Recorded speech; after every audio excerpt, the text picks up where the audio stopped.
must I tell you? You must never put your life on the line for me. Mother has always had a fascination for Lord Mortimer, but has never wanted to tell me why. We are doing our utmost to find your mother as quickly as possible. Without your mother, hundreds of men of the cloth would have gone to the guillotine. All I can tell you is I'm looking for my sister. Do you believe your mother capable of torturing a child?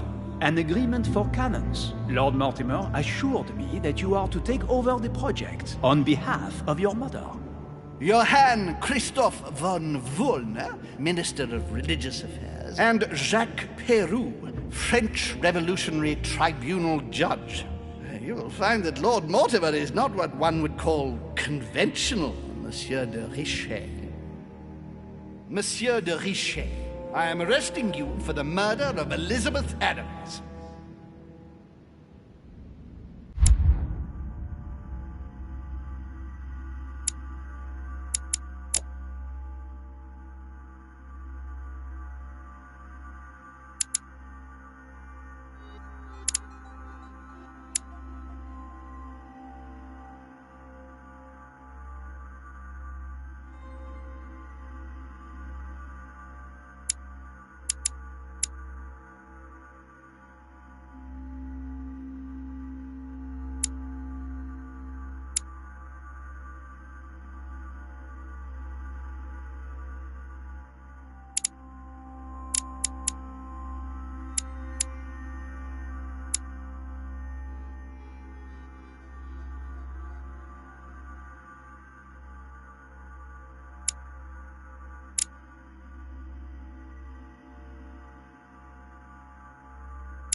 At last we meet, Monsieur de Richet. Do you mind if I call you Louis? Please do. Thank you. I wish to apologize wholeheartedly, Louis. I made you cross the seas, and I wasn't even here to welcome you. When I asked you to join us here, it was, of course, in the hope that you would help us find your mother. But an act of horrific violence occurred during the night, and I do not know if this is linked to the disappearance of Sarah.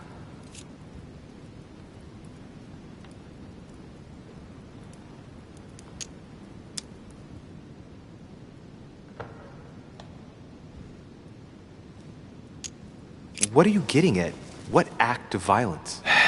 We found Elizabeth Adams' body in her room. She was brutally murdered, stabbed several times. I'll get straight to the point, Louis. According to the initial elements at my disposal, you were the last person to see her alive. Yes, last night we, Do you suspect me?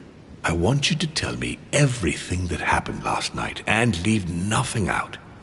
Tell me, how did the evening begin?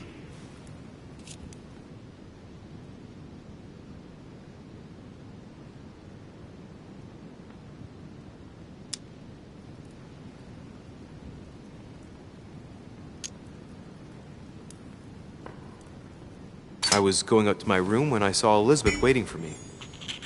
She was very upset, and her words didn't make sense. I thought it best to follow her to her room, as she had asked me to. Continue. She insisted we have a drink, without which she refused to confide anything. What exactly did she want to speak about?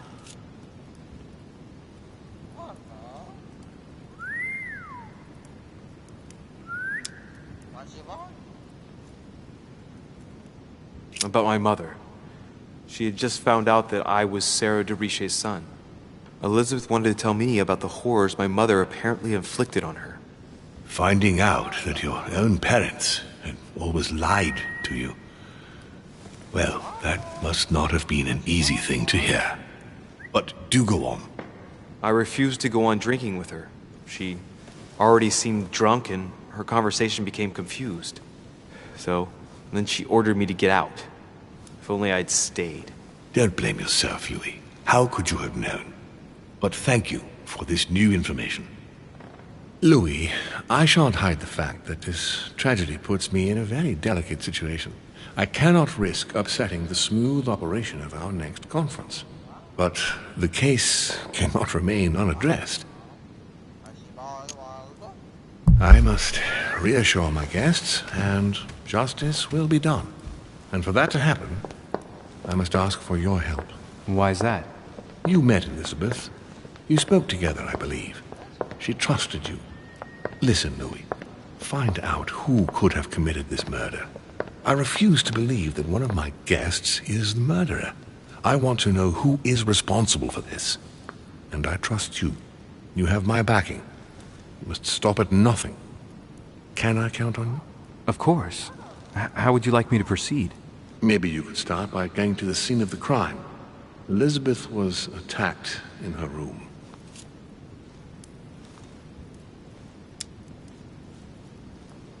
Can you tell me anything else about what happened? Now, Louis, I wouldn't want to influence you. Get over there and form your own opinion. Do you have any suspects in mind, my lord? I spent most of the night talking with Sir Gregory and His Eminence Piaggi, so I think you can remove them from the list of suspects. Monsieur Bonaparte and President Washington left the party after midnight, I believe. They were tired and went up to bed. Right. I'll get over there immediately. Thank you, Louis. Now, once you've finished, come back and let me know your findings. I'll be waiting. And Louis, you've got permission to search through the guests' rooms. They've all been notified and they agree.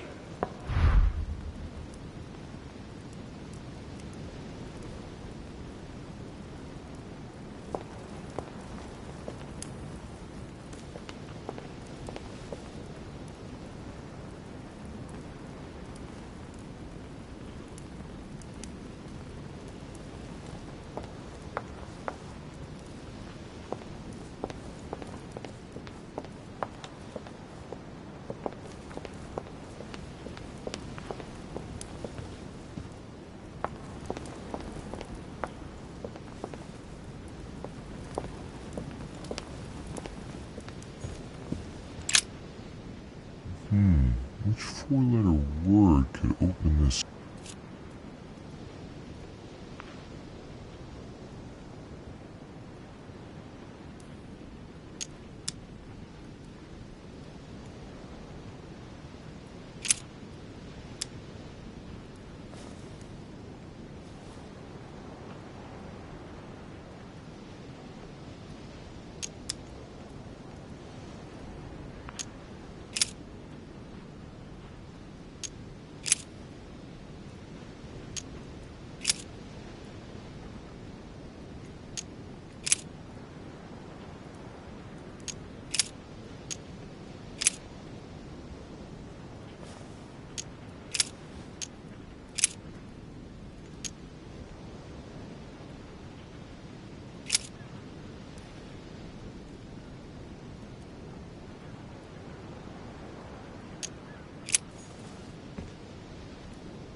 Dante's Purgatory.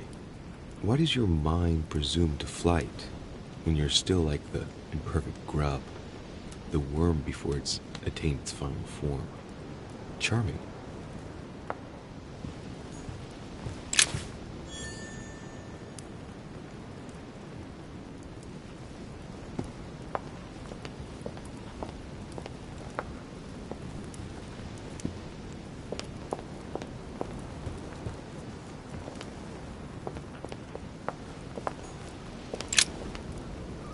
Your Eminence, I imagine that you've heard the news about Miss Adams. What a tragedy, my son. How could such a thing have happened? That's exactly what I'm trying to find out. Did you notice anything out of the ordinary last night? I saw the young French soldier, Bonaparte, I believe, hanging around near Miss Adams' room. But I would not want to get an innocent man into trouble, Louis. It's probably nothing. Not to worry, Your Eminence. If he is innocent, then he has nothing to fear. Do you know why Monsieur Bonaparte was hanging around her room like that? Well, I wouldn't be surprised to learn that the dashing young soldier had become infatuated with a fragile young woman who looked a bit lost. But I don't think he got a very warm welcome. Bonaparte and Adams? But they didn't even know each other, did they? I couldn't say, Louis. But if I were you, my son, I would talk to Monsieur Peru. You remember how violently he set upon Miss Adams. Oh, don't worry. He's on the list of suspects.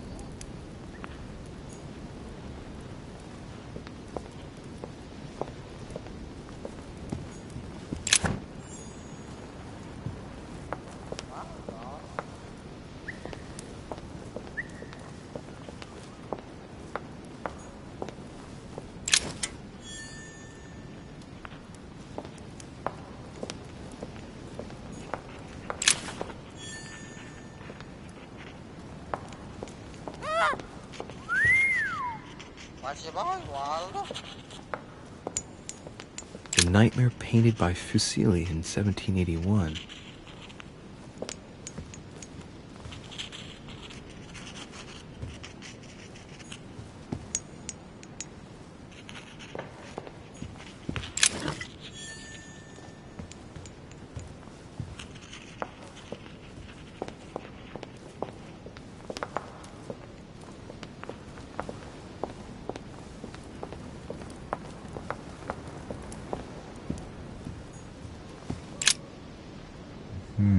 Which four-letter word could open this?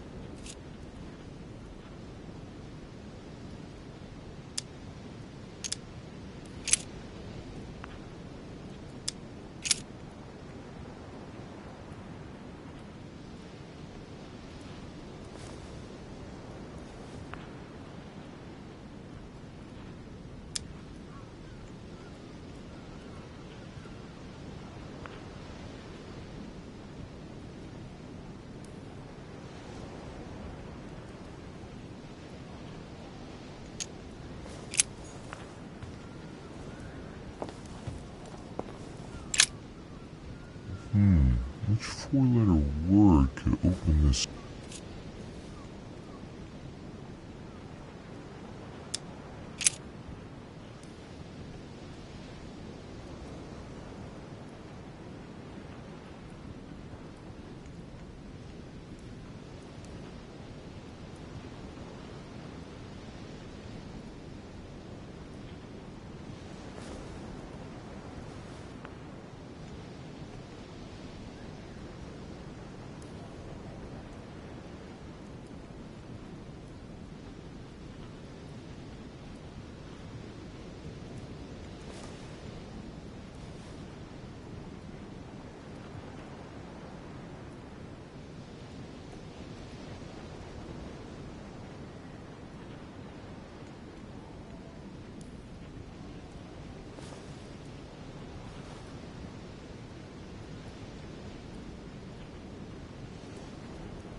Good day, Monsieur de Richet. Mr. Volner, are you looking for anything in particular?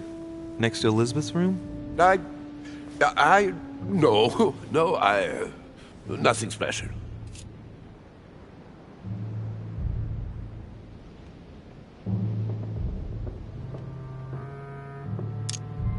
Lord Mortimer must have informed you of the necessity for everyone to remain in their rooms until further notice.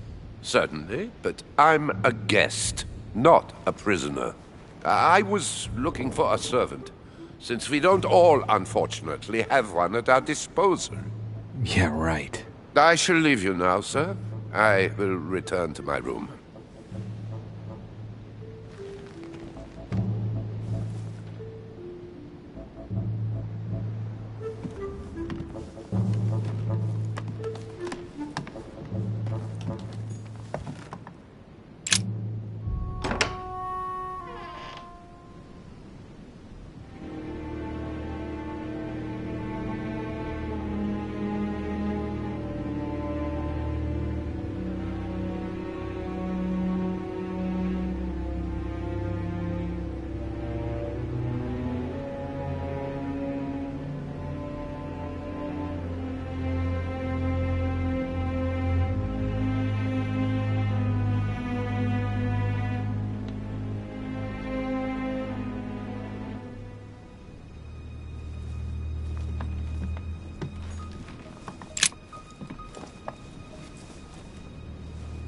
A chest with a half-circle pattern.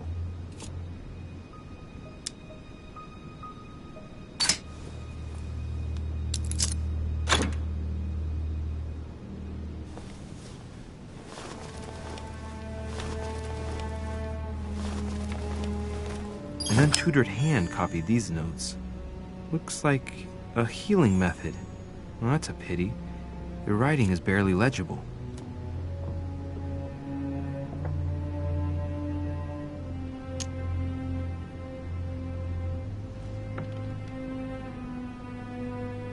The note suggests binding the feet and hands, then blocking the jaws using a piece of cloth to prevent the tongue from being sectioned.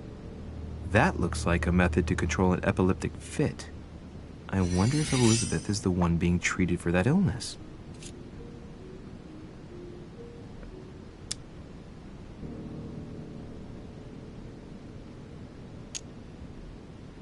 Feet and hands are bound. A piece of cloth in the mouth prevents the tongue from being sectioned. It looks like preparation for an exorcism. Is Elizabeth really possessed?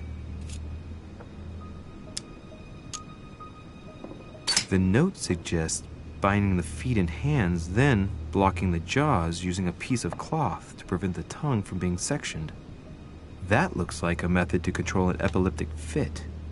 I wonder if Elizabeth is the one being treated for that illness.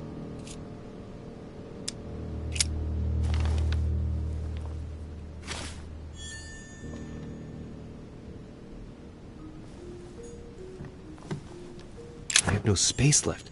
I'll retrieve it later.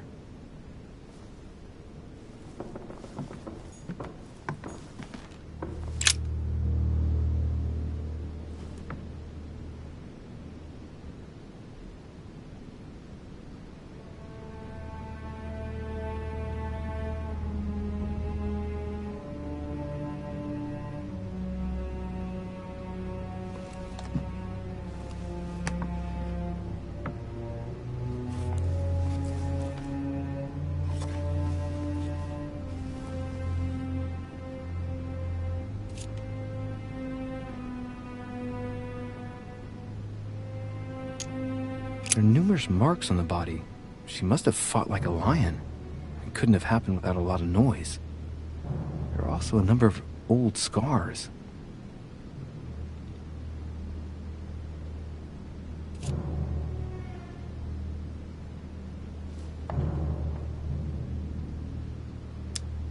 Scars are superficial and were made several years ago. She wasn't trying to take her own life.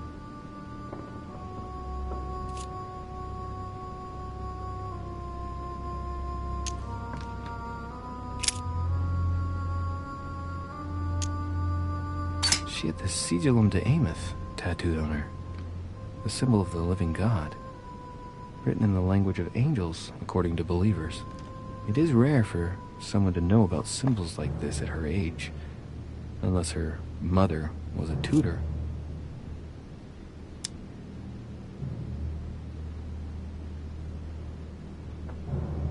Symbol of the Masons? What's that doing here?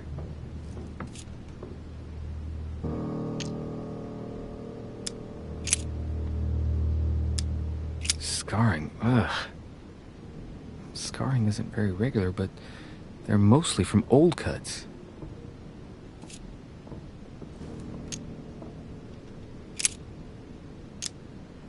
I count no fewer than 9 wounds on the thorax, with a lot of blood. On first sight, I'd say that's what caused her death.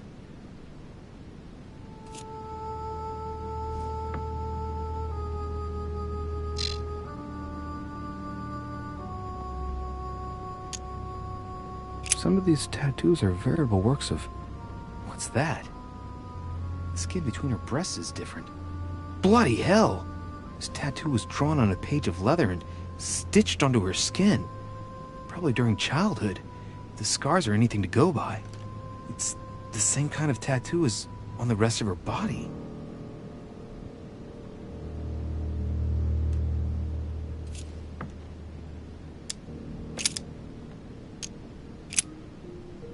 I see no sign of bruising on the skull. The only clue is a scar from a previous craniectomy. Poor Elizabeth, she must have been very young when she went through all that. That's torture. She also has old scars around the neck, maybe mutilations.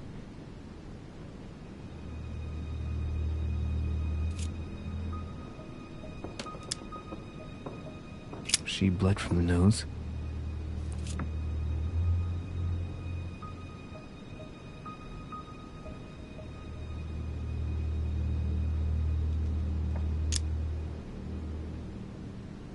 Signs of bleeding, but I don't see any traces of bruising. There's signs of bleeding, but I don't see any traces of bruising.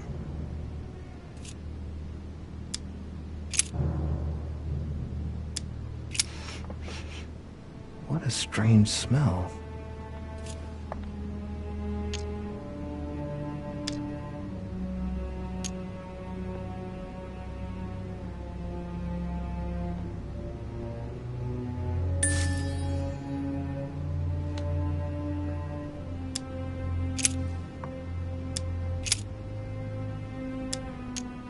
No wounds, but blood on the right hand. Nothing on the left except that tattooed symbol. This pinnacle's a trap. The wearers of the pinnacle thought that they were protected from evil by surrounding it inside the different circles of the pinnacle.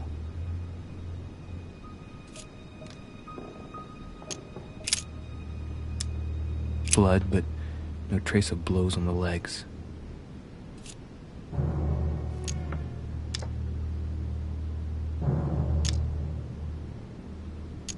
More tattoos, similar to those on the rest of her body.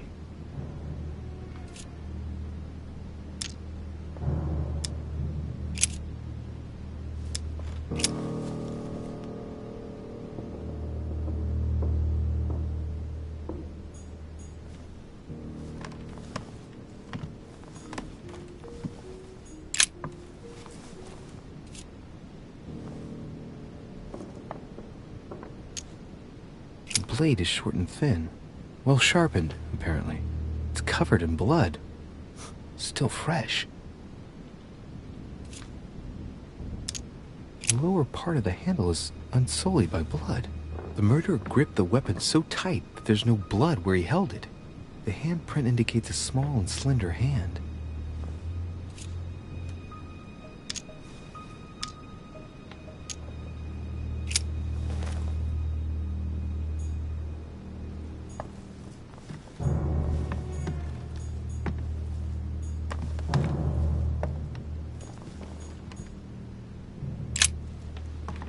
Poor girl bled to death.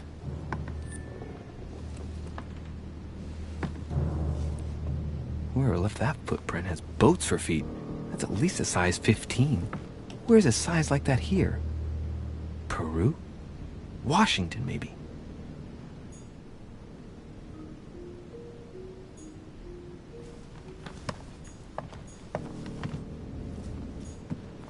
Knocked over bottle of wine.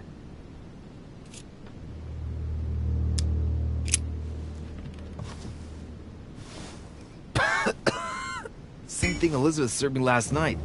Still just as disgusting.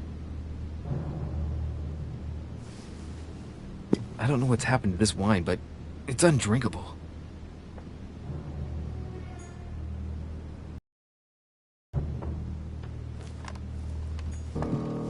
Blood spatter indicates that the murderer must have held Elizabeth upright during the attack. Even if Elizabeth wasn't very big, I doubt she wouldn't have put up a struggle. It takes tremendous strength to overpower someone like that.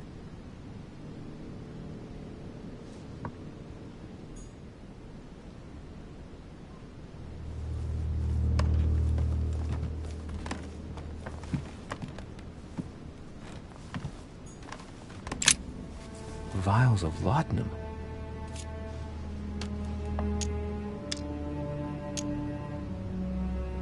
The label shows that this laudanum comes straight from America. I wonder if Washington's involved.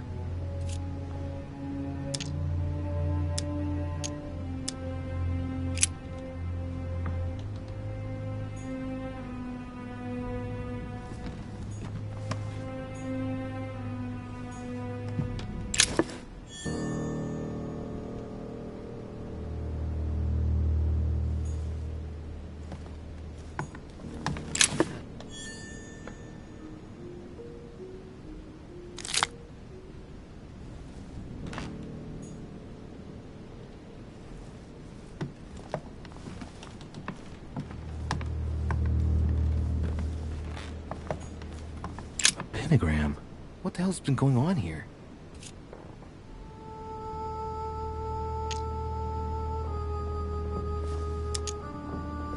Many esoteric rituals are based on this shape. Could Elizabeth have been sacrificed during an occult ritual? Contrary to what most people believe, a pentagram's not there to conjure up, I don't know what evil or demonic creature. With the point toward the top, the pentagram is an ancient symbol of protection against evil.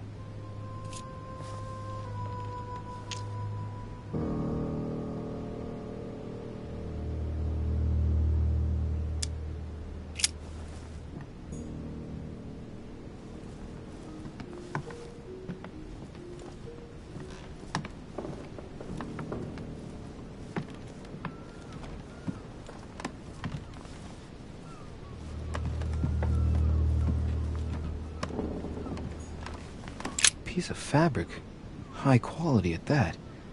I'd say it's silk. Going by the texture and the gray hue, it must come from a dress, that kind that women of quality wear.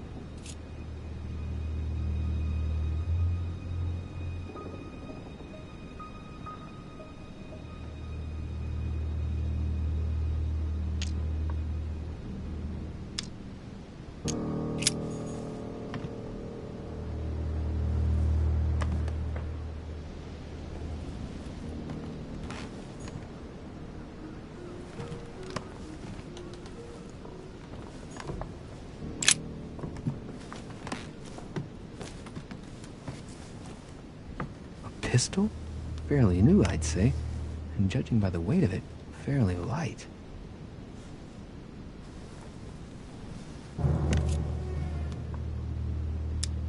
A tribute engraved on the barrel. To the liberators of France. There's a few dried traces of blood on the grip. Difficult to know for sure how they got there. It's extremely well maintained. The barrel is perfectly clean. It isn't loaded, and well, there's no traces of gunshot residue. I'd conclude that it hasn't been used recently. Right. I shall have to find its owner.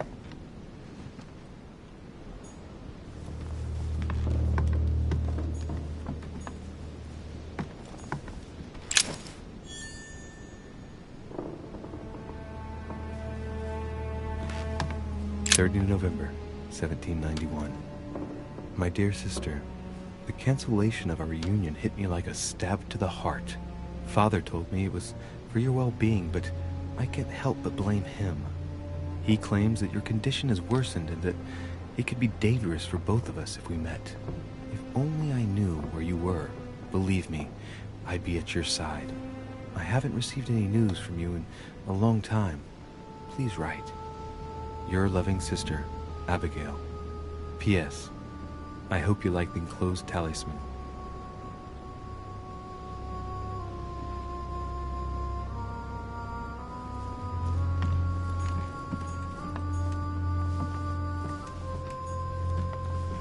August 24th, 1792. Elizabeth, I am driven to despair and doubt there is any point in writing to you. I'm not even sure you'll receive my letters. Father controls my correspondence more and more. I am certain he filters our exchanges. Thankfully, one of the chambermaids is able to help me get my letters to you. But they still remain unanswered. I often think about you and pray every day to be able to hold you tight. We have so much time to make up. I beg you, answer me, please. Your loving sister, Abigail. P.S. That horrible woman came again yesterday. She spent a long time speaking with Father. I didn't understand everything because they spoke in French, but I'm sure they were talking about you.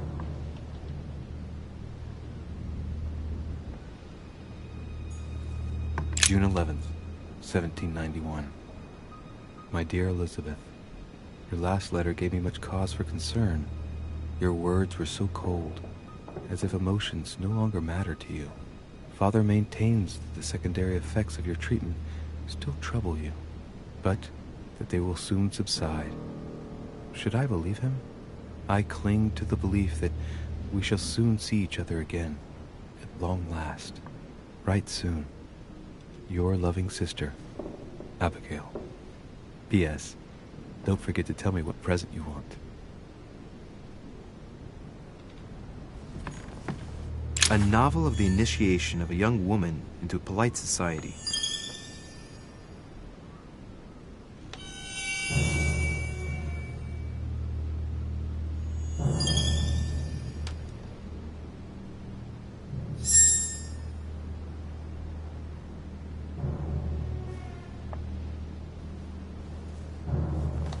A notebook, written in Elizabeth's handwriting. It is written in a mix of several languages. Not too easy to work out. It's medieval Latin. Well, enough to translate a bit. He's coming. The demon is upon me. He's coming back to kill me. There she is. Death has come to finish me off. I've just run into her son. That was her last entry.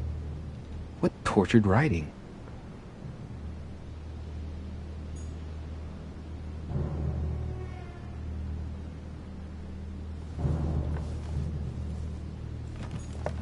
A Chinese coin, recognizable by the hole in the middle.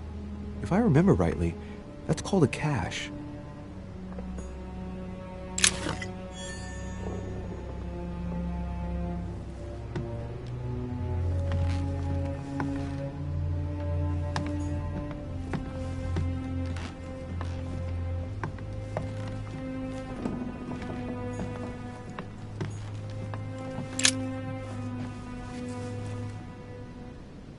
Clock stopped at 3:54. If it was smashed during the murder, then I've just established the time of the crime.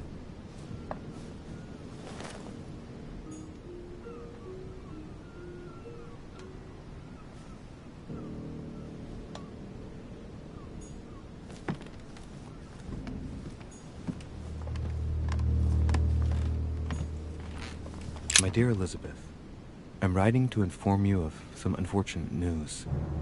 We won't be able to meet as planned on the first Sunday of May. I've been told that you're no better, and, unfortunately, your brothers and I are absolutely snowed under by the work required to govern this new country. Please excuse us. As soon as we can get free, even if it's just for a day, I promise we shall come and see you. Your loving father, John Adams. P.S. Don't hold it against your mother. She still isn't ready. Please don't judge her. I'm sure you'll be able to put all of this behind you one day.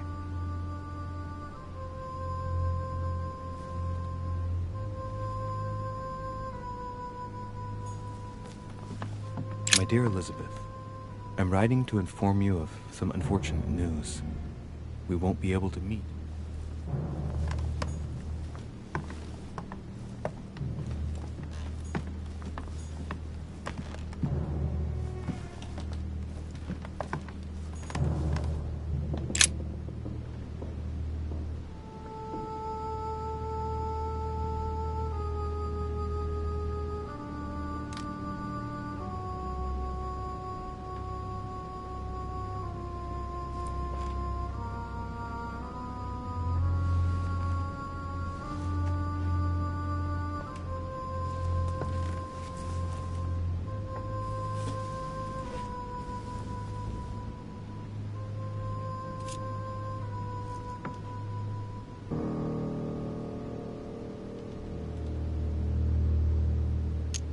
There are numerous marks on the body.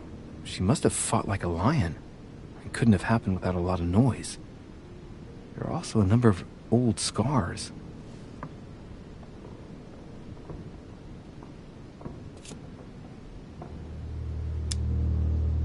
People who scar themselves in this way generally do so to relieve some kind of psychological suffering. By trying to master the pain, they establish their self-control.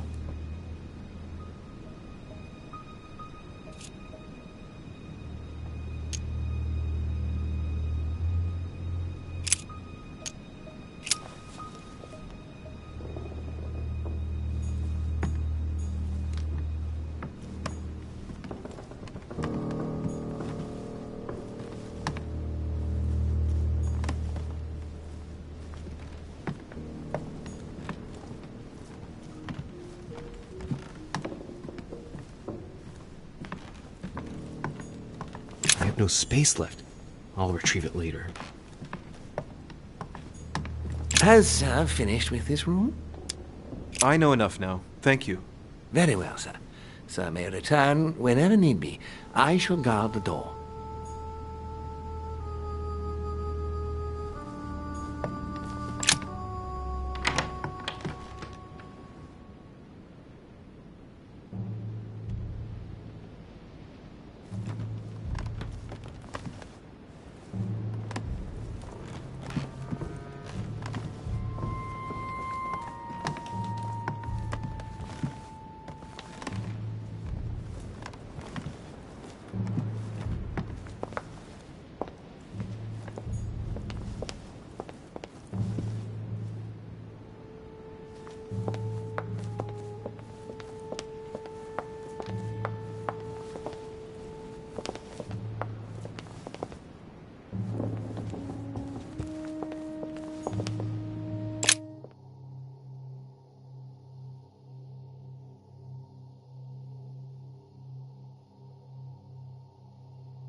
Honey, I couldn't have hoped for better.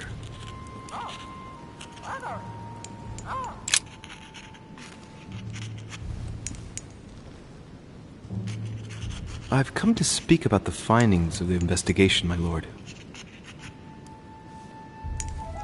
I'm listening, Louis.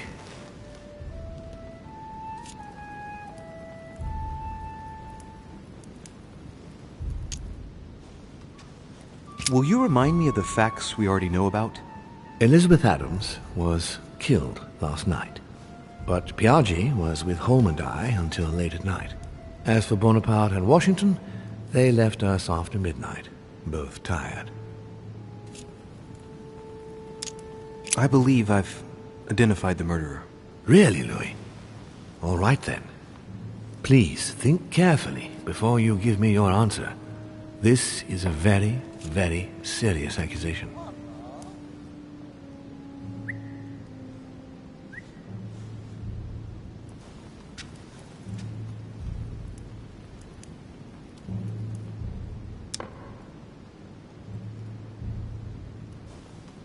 I'm going to need a bit more time to review my findings about the crime. I do understand. All the more so as it's crucial not to make any mistakes when it comes to naming the culprit.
What do you want from me, de Richet?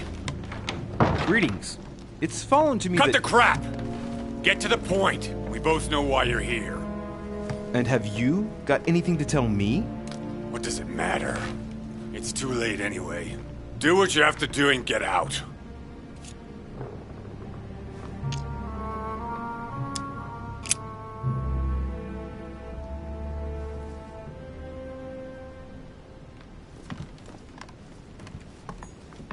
The Massacre of the Innocents by Rubens. A bit gloomy. Guess my room is not that bad.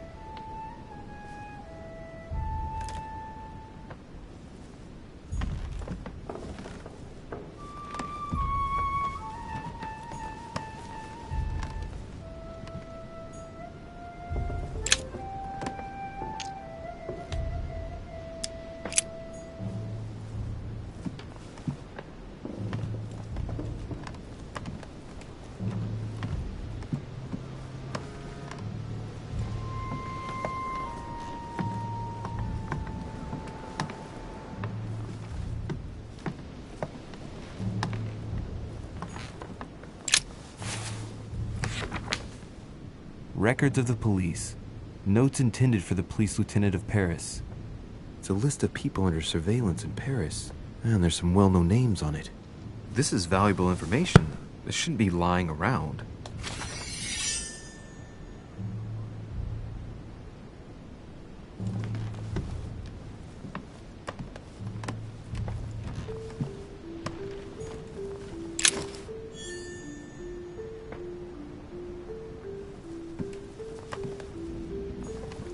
Dear friend, please come and join us. We must meet about the ongoing operations in Paris. A boat will be waiting for you in Calais and will take you to Dover in England.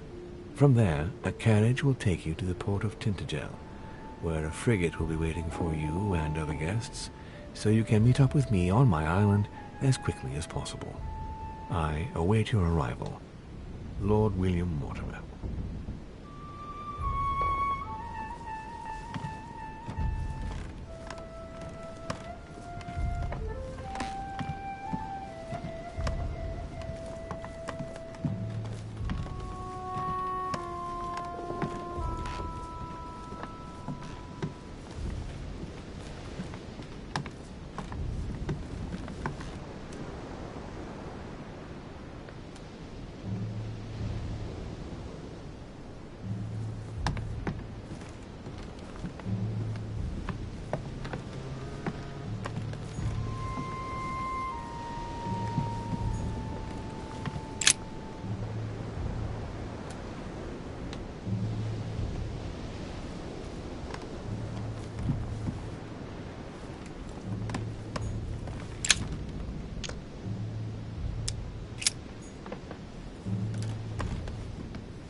Massacre of the Innocents, but by Van Harlem.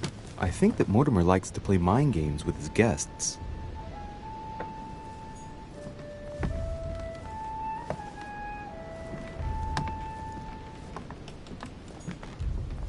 A pattern with 4 circles.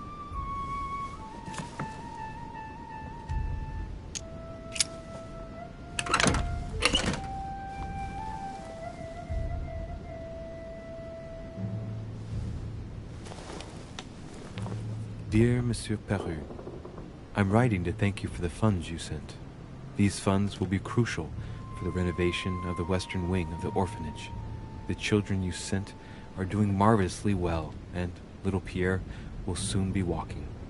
Some of them still sometimes suffer nightmares about their parents on the scaffold, but I expect they will cease in due course. Should you decide to send us more, please note that another 20 beds will soon be ready. The children and myself will never thank you enough. Long live the Republic. Long live France. Sister Marie-Hélène. I have no space left. I'll retrieve it later. I have no space left. I'll retrieve it later.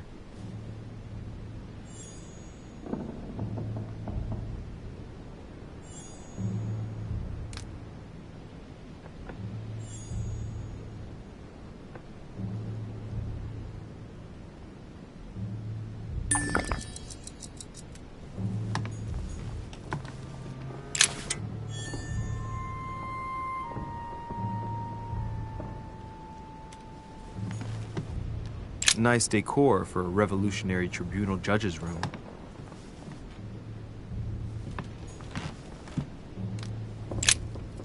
All right. Have you finished? Not quite. I'd like you to answer a few questions.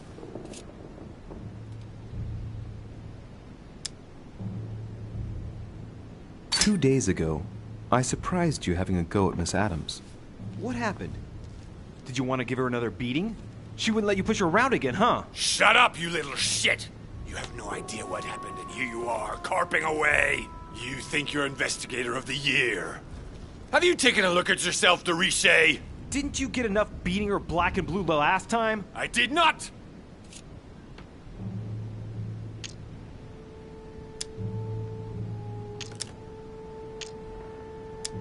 Go on.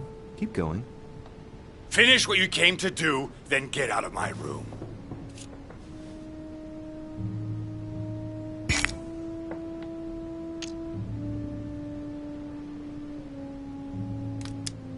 You were armed the night of my arrival. Can I see your weapon? No. You do realize you're not helping, don't you? You're making it worse for yourself.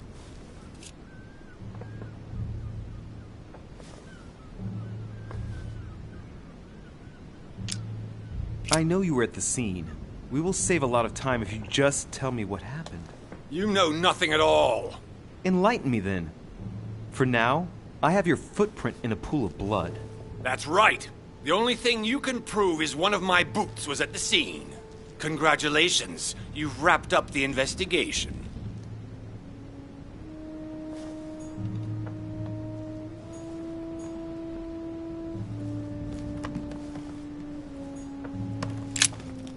All right. Have you finished?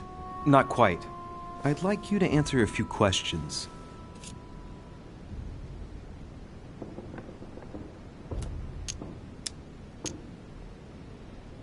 I'd like to talk about the letter you're writing. What woman is it addressed to? Who says it's a woman? I'm not saying any more. There's no point you insisting.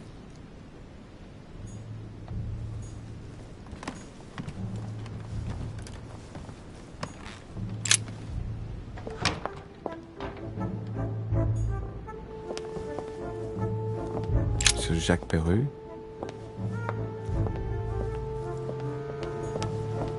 Monsieur Napoléon Bonaparte.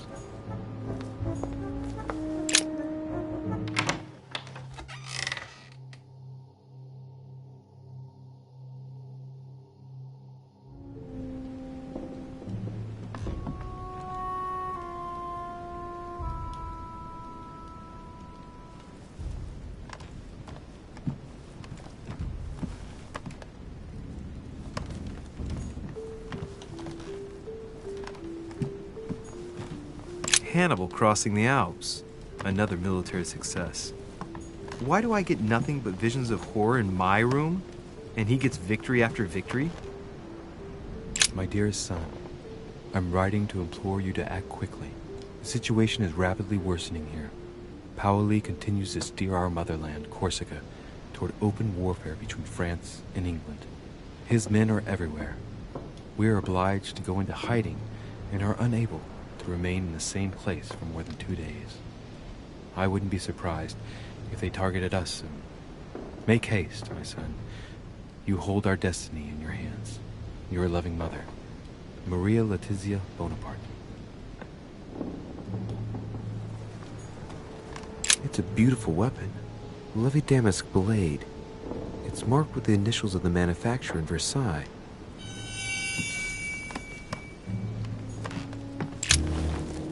Monsieur de Richet, please be quick. We are both very busy.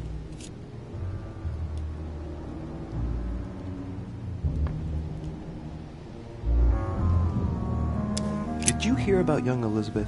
Indeed, it is deeply regrettable. Lord Mortimer asked me to... I know. You no doubt want to know my alibi. I spent the night downstairs playing cards.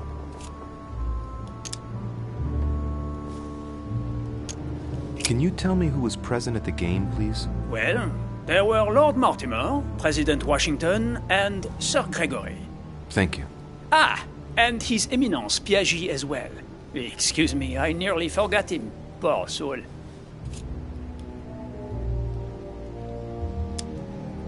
Can you tell me who was present at the game, please? Well, there were Lord Mortimer, President Washington, and Sir Gregory. Thank you. Ah, and His Eminence Piaggi as well.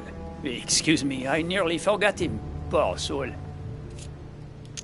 Did any of you leave during the game? Not that I know of, monsieur. I didn't exactly spend my time noting the other guests' comings and goings, but I don't think so. Thank you. Did you notice anything unusual during the evening? Nothing at all, except the luck of the devil of Lord Mortimer and Sir Gregory at cards. Did they win much? Oh la la, monsieur, they cleaned us out more like. But I plan on getting it all back before we leave. What time did the game end? I can't say exactly. As for me, I must have stayed until midnight. I was exhausted, couldn't think straight, so I preferred to go up to bed. On your way up to bed, did you notice anything out of the ordinary? No, not in the least. The whole manor was sound asleep. Not really. No.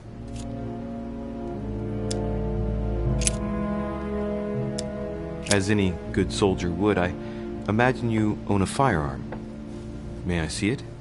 Oh, well, if you really want to, here is my pistol. Don't worry, it is not loaded. Do you have several of these? In Corsica, oui, but not on me when I am traveling. Only a bandit would carry such an arsenal. Thank you. Someone saw you not far from the victim's room. Can you tell me what you were doing exactly, please? I can tell you that someone is an idiot. I wanted to warn her to be careful.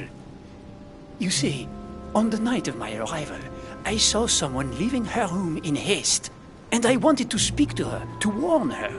Unfortunately, the young lady slipped through my fingers each time. Now I know why. She had every reason to be worried. What an idiot I was not to insist.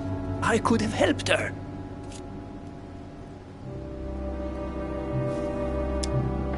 I've been studying him for a while now, and I don't think he was lying. Yet, I'm surprised how easy it was for me to read him. It must surely be his military side. I wish they all could be like that. My investigation would be finished already.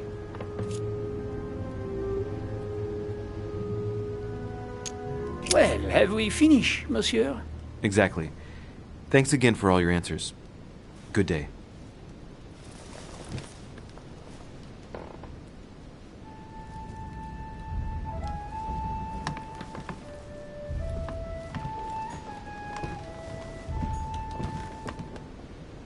My dearest son,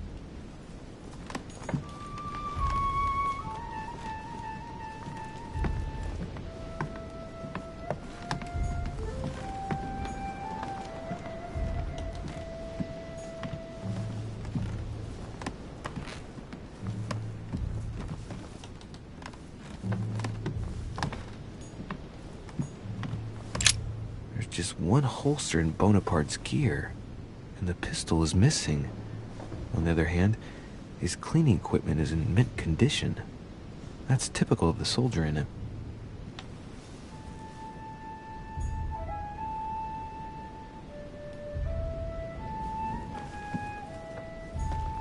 My dear Napoleon, as previously agreed, I would like to ask you to join us in January on my island to participate in the High Society meeting organized for the occasion. We shall be able to continue our discussion about our project for a new order for France. I have a proposition to make to you concerning your wish to put a strong leader at the head of France. I trust you to be discreet as to your coming. See you soon. Lord William Mortimer.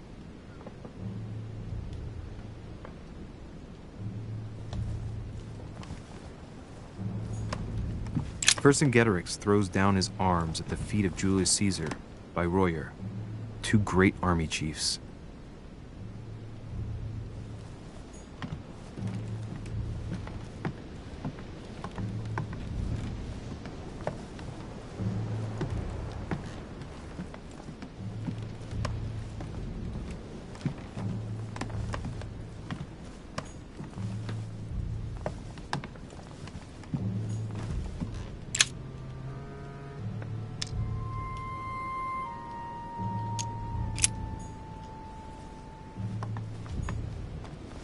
The Battle of Alexander at Issus, or how Alexander the Great triumphed over King Darius.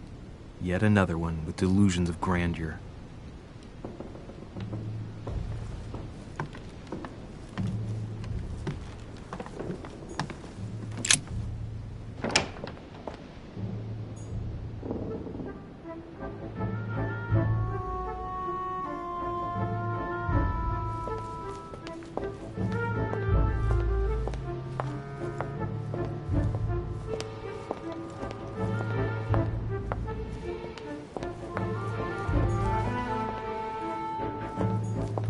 Duchess Emily Hillsborough.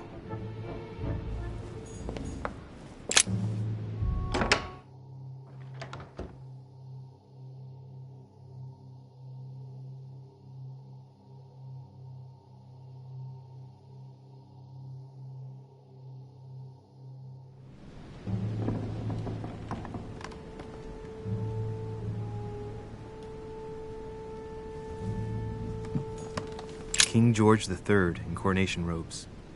Nice touch for the room of an English duchess.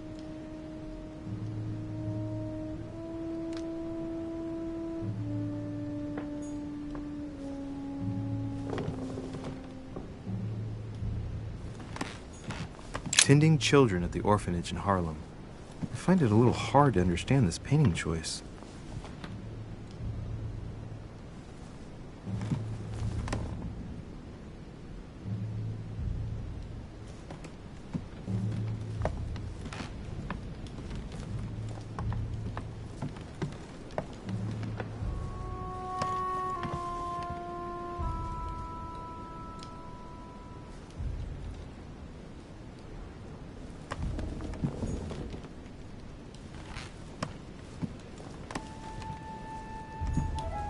Dear E, I received your last letter. Unfortunately, the Crown informed the Golden Order that our mission should under no circumstances hamper Sir Gregory's plans. Decidedly, they have support from the highest level in Buckingham Palace. So here we both are, hands and feet tied, and little room to maneuver. Keep me abreast of events. Our mission is becoming more complicated. Yours, E. P.S. The French chapter of the Order doesn't appear to know anything about the arrival of our friend Sarah. I therefore cannot comment on it. However, my guess is that she has come here for personal reasons.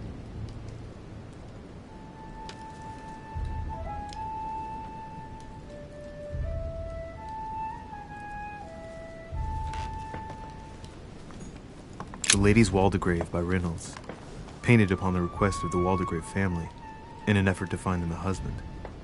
Displayed like meat. It's disgusting.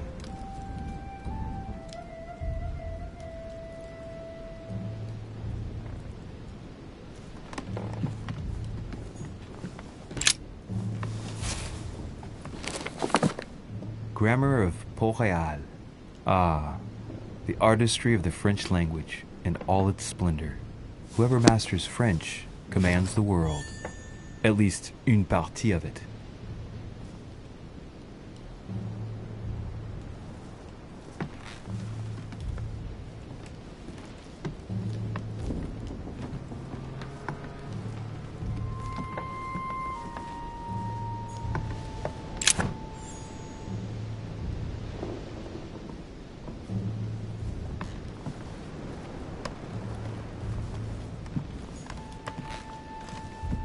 A letter from William Pitt the Younger, addressed to Emily. He's the present Prime Minister of the United Kingdom. Emily has indeed some powerful backers. Madam, thank you for consoling the Queen. The King's situation is worsening, but I wager he'll recover from this present fit.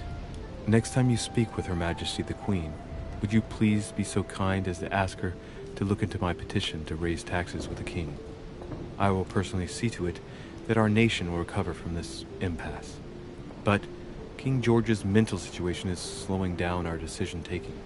Thank you in advance for all your help. William Pitt, Prime Minister of the United Kingdom of Great Britain.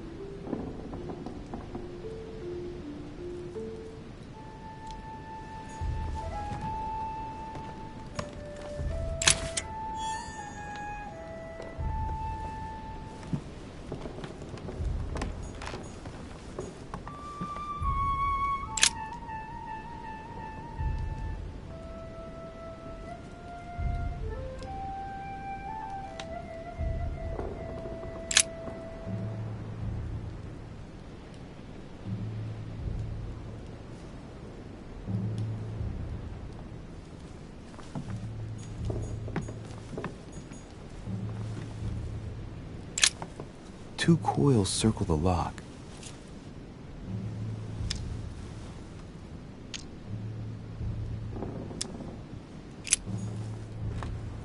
Queen Charlotte. All the royal family of England is there from what I can tell.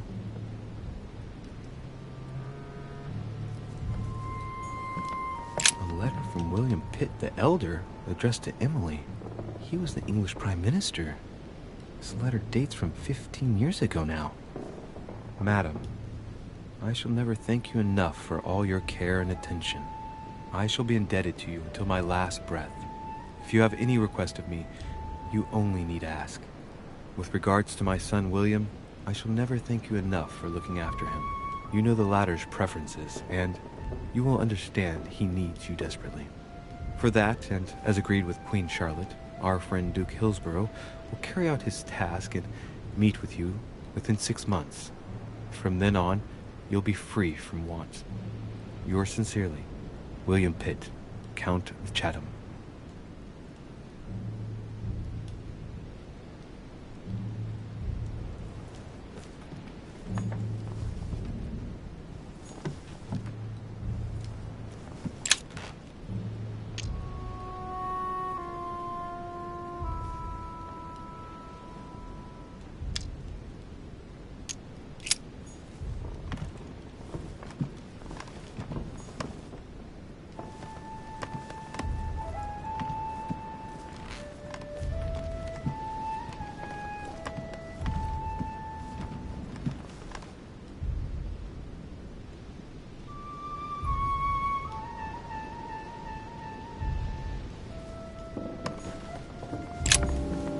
What can I do for you, Louis?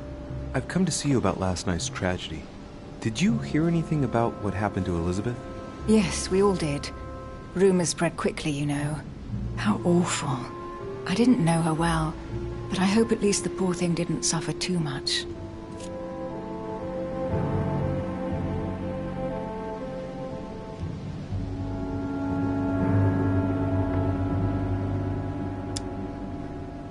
She didn't have time.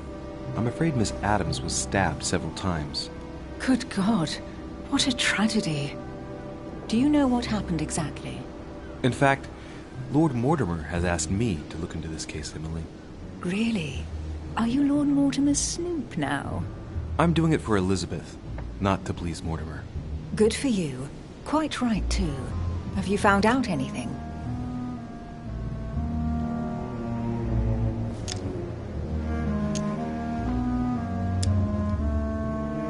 I'm now interviewing all the guests to establish the alibis for each person. Just so that I can cross you off the list of suspects, can you tell me what you were doing on the night of the murder? Am I given to understand that I'm on the list of suspects? Don't take it the wrong way, but I must consider every possibility. Well, if you absolutely wanted to be sure of my activities that evening, you only had to join me, you know. I know, Emily. Especially since I couldn't prevent the murder, even though I spent part of the evening with Elizabeth. You're sure it's not too hard to bear for you? The fact is, I don't have a choice.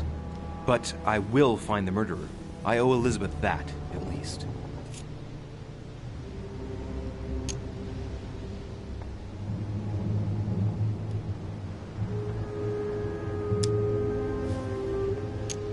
Did you and Elizabeth get to know each other? I must admit, Louis, I didn't take much interest in her. I feel a bit guilty about it, but I never actually spoke to her. She seemed burdened by her problems, and as she wasn't invited to the conference, I didn't really seek her out.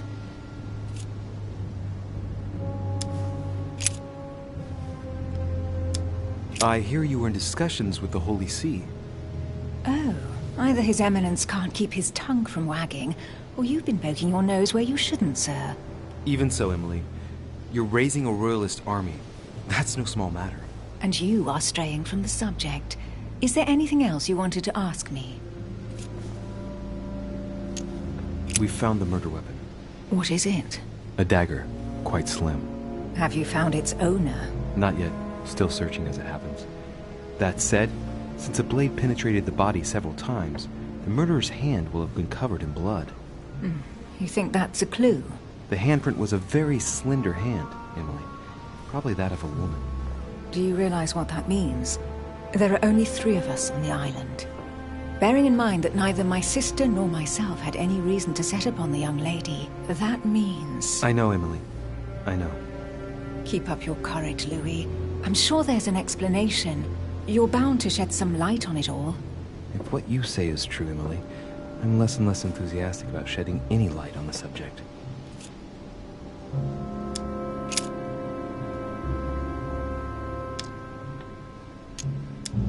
I won't keep you, Emily. Thank you for answering my questions. See you, Louis.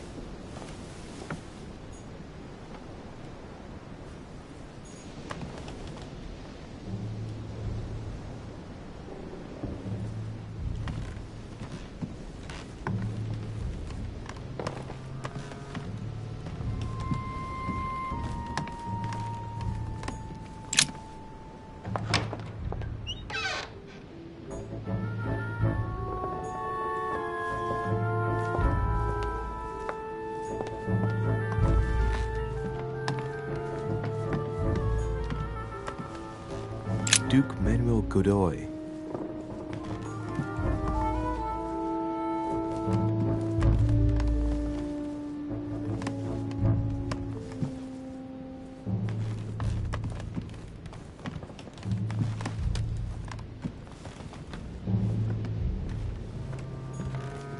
Huh, that's me.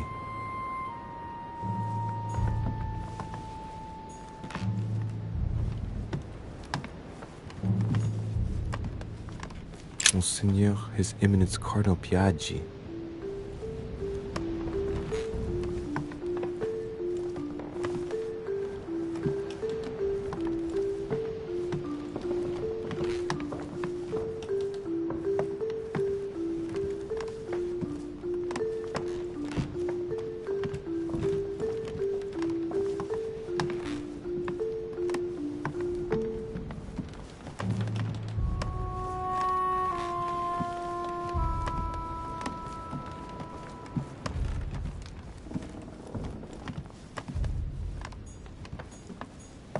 President George Washington.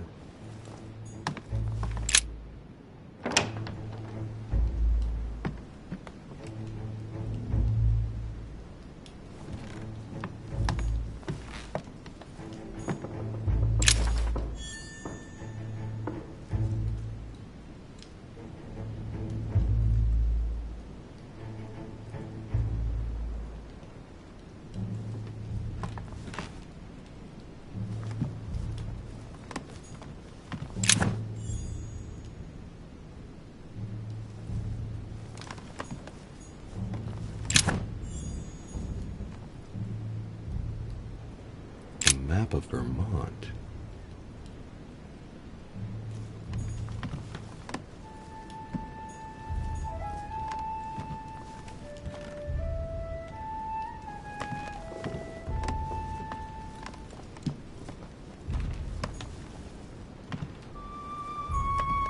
A map of Massachusetts.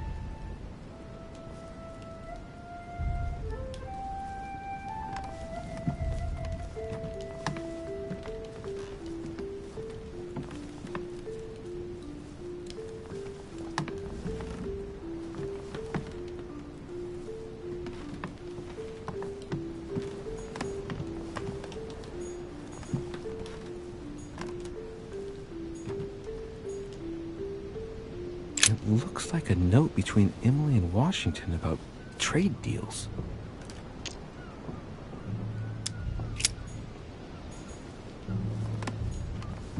My dear George, I'd like to invite you to join me as planned at my place. I have a project to show you. It is time that the United States played a more important role on the world stage. I understand your reluctance of playing with fire. I know your new country is very young, but rest assured that I would do nothing to jeopardize what we have built together. I look forward to seeing you soon. Your friend, William.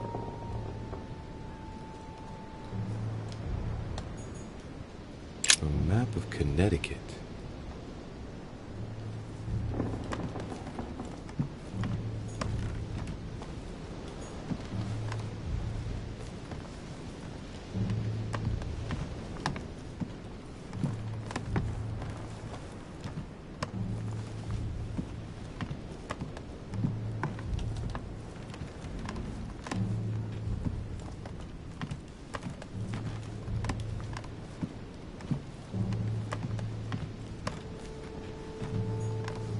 Honey, I couldn't have hoped for better.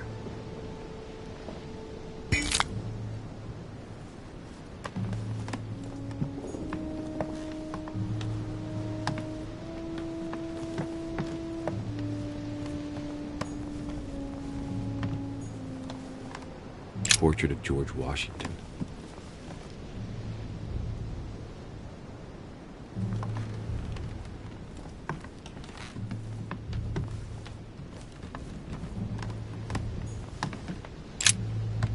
Greetings, Louis.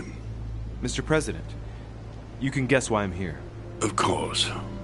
Lord Mortimer has sent me to ask you a few questions about last night. It's... How am I going to tell Elizabeth's father that she's dead? I know, Mr. President. I shall endeavor to find out the truth about this tragedy.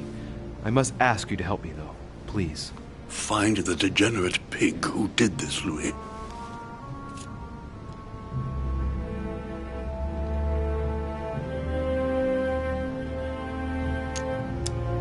Tell me, Mr. President, had you spoken to Elizabeth since your arrival?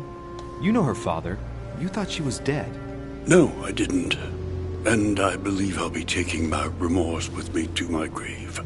I wanted to, but I didn't know where to begin. You can't blame yourself. You couldn't have known that her days were numbered. Were you aware that Elizabeth took laudanum? Yes, she came to ask me for some. She had finished her reserve, I believe. Did she tell you why she was so desperate to get some, Mr. President? She said she had terrible migraines that wouldn't go away. More likely for the voices she heard, not the migraines.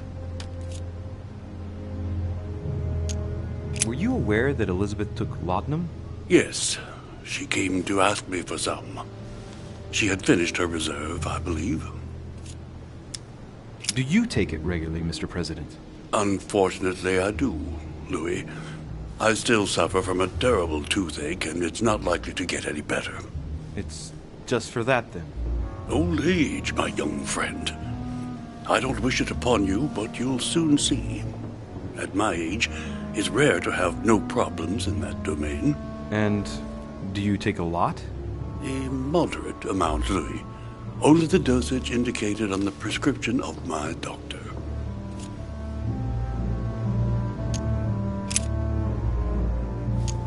Do you know if she had any enemies, Mr. President? Not that I know of. I heard about her altercation with Mr. Peru, but that case was closed, if I'm not mistaken.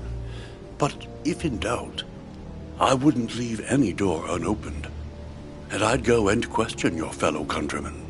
Don't worry. Countryman or not, I'm not letting anybody slip through the cracks.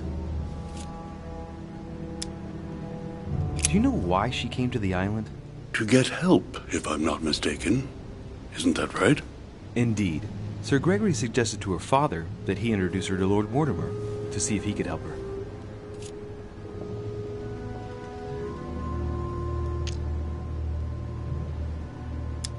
Yes, Lord Mortimer has a talent for healing, apparently. I'm not surprised Sir Gregory advised her to come. Agreed.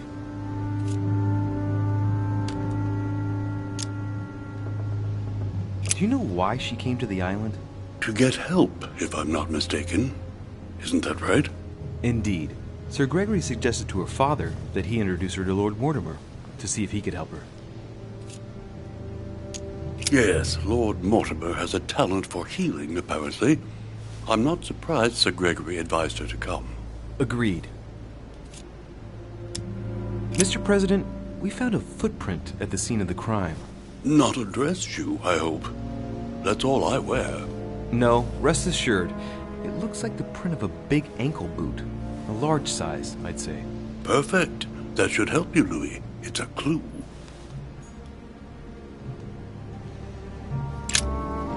Greetings, Louis. Are you all right, Mr. President? Are you feeling all right? Oh, don't worry. It's this rotten toothache. What do you expect? I'm no spring chicken now.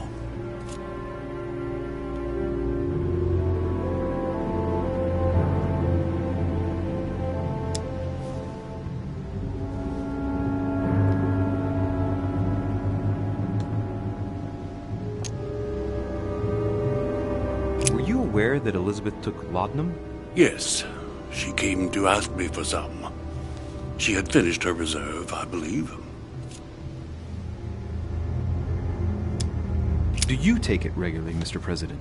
Unfortunately, I do, Louis.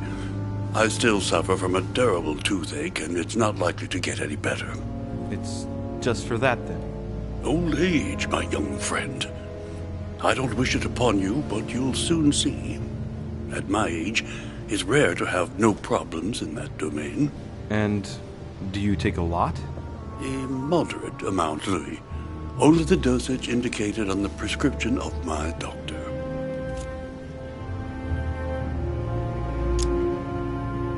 I shan't keep you any longer, Mr. President. Feel free, Louis. If there's anything I can do, just ask. Thank you, Mr. President.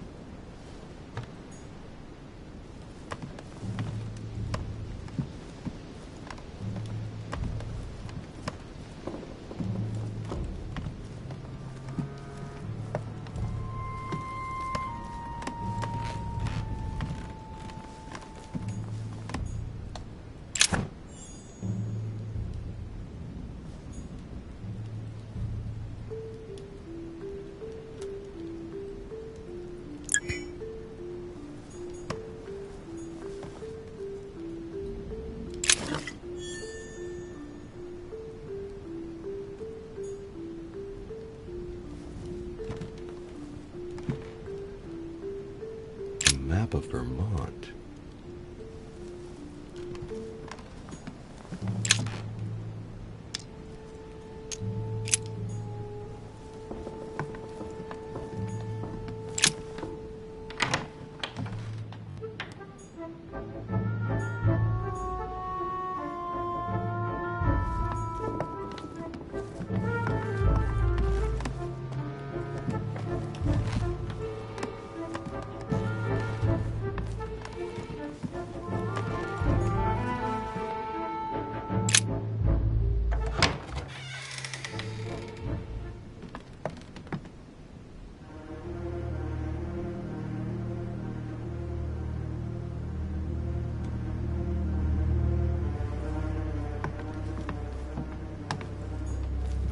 I have no space left. I'll retrieve it later.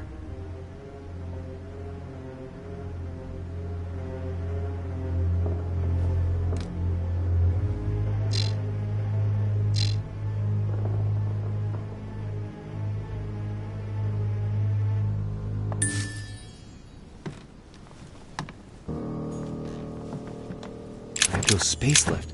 I'll retrieve it later.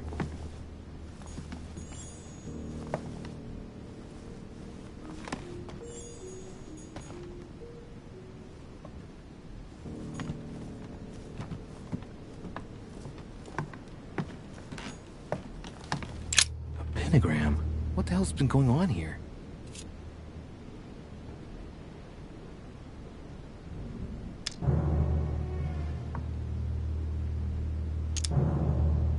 Many esoteric rituals are based on this shape. Could Elizabeth have been sacrificed during an occult ritual?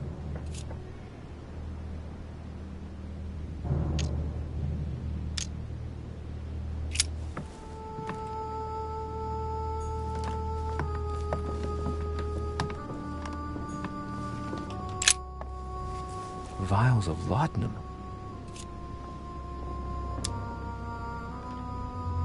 The label shows that this laudanum comes straight from America. I wonder if Washington's involved.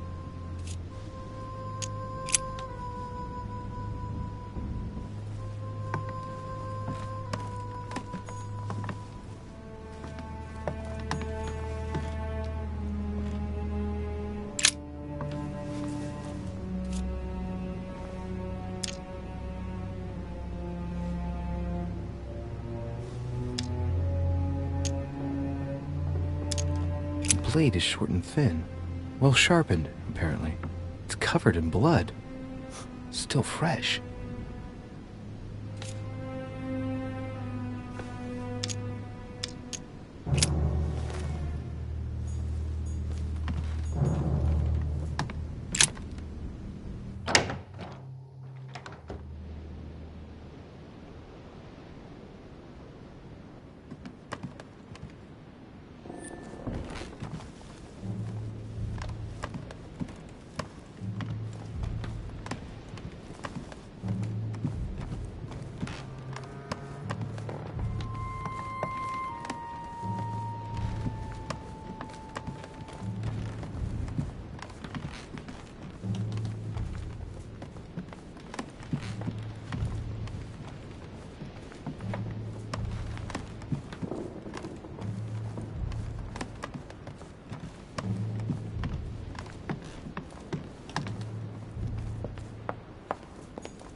Monsieur Napoleon Bonaparte.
Monsieur Johann van Vulner.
What can I do for you, de Richet?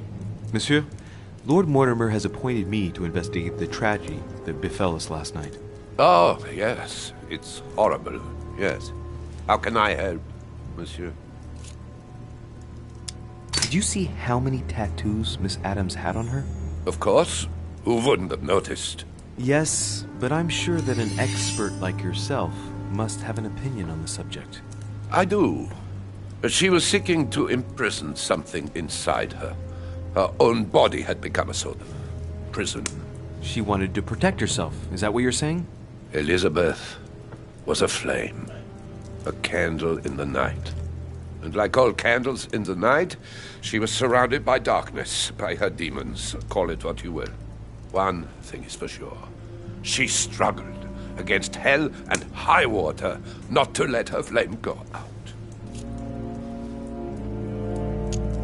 Where were you last night? In my room. I read a few ancient manuscripts before going to bed. But I didn't stay up long. I was tired. Thank you kindly.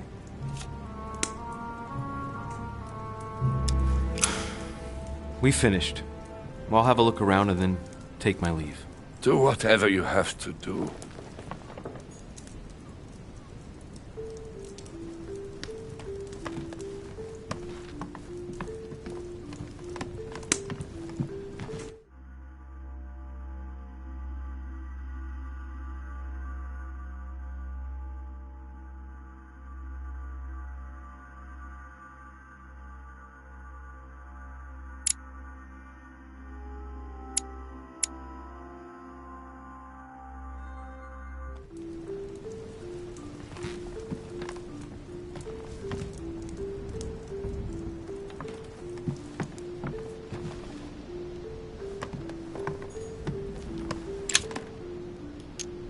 Golden elixir.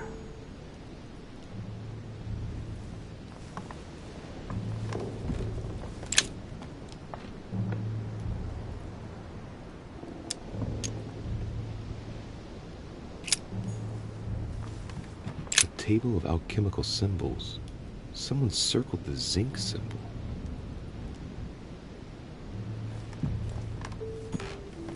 The Sorrows of Young Werther.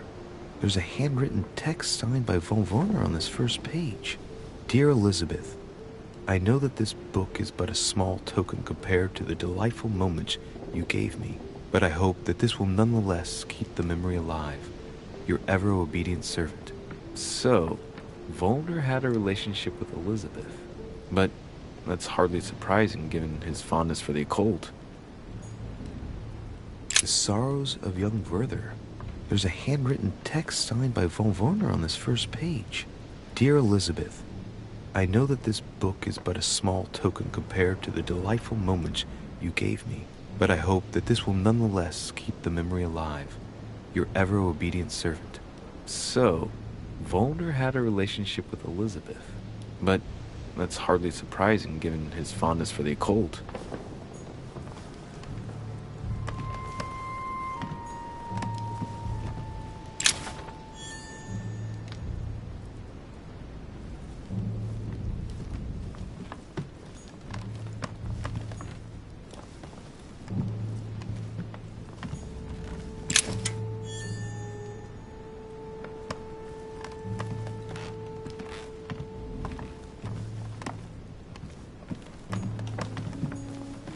the alchemist as a young man.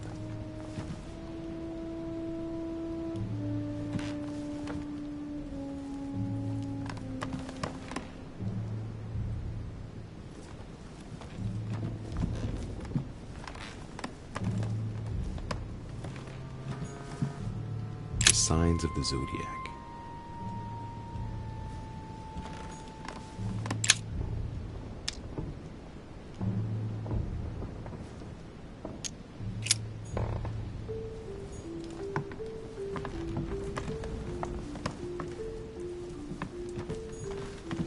Amber.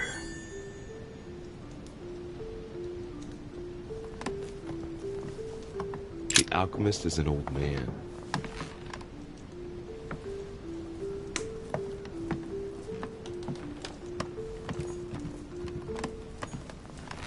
Devil's Thorn.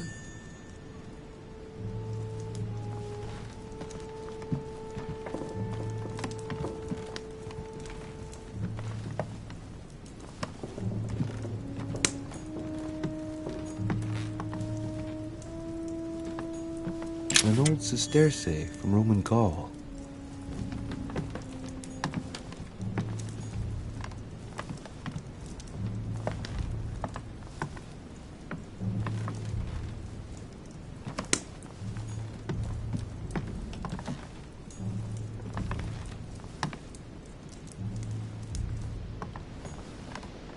A chest locked with a 4-letter code. Surely a word close to the owner's heart.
Golden elixir.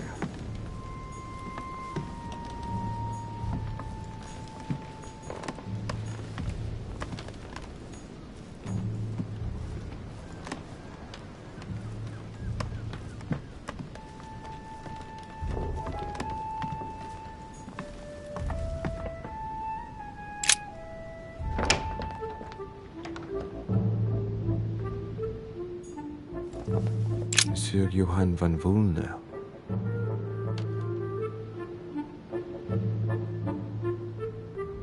Monsieur Johann van Vulner.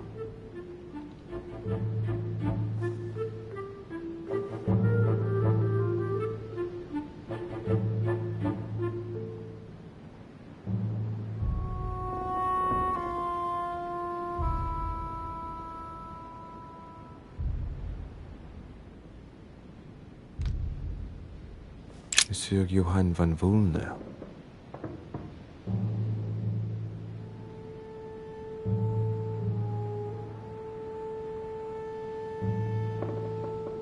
Monsieur Johann van Vulner.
chest locked with a 4-letter code. Surely a word close to the owner's heart.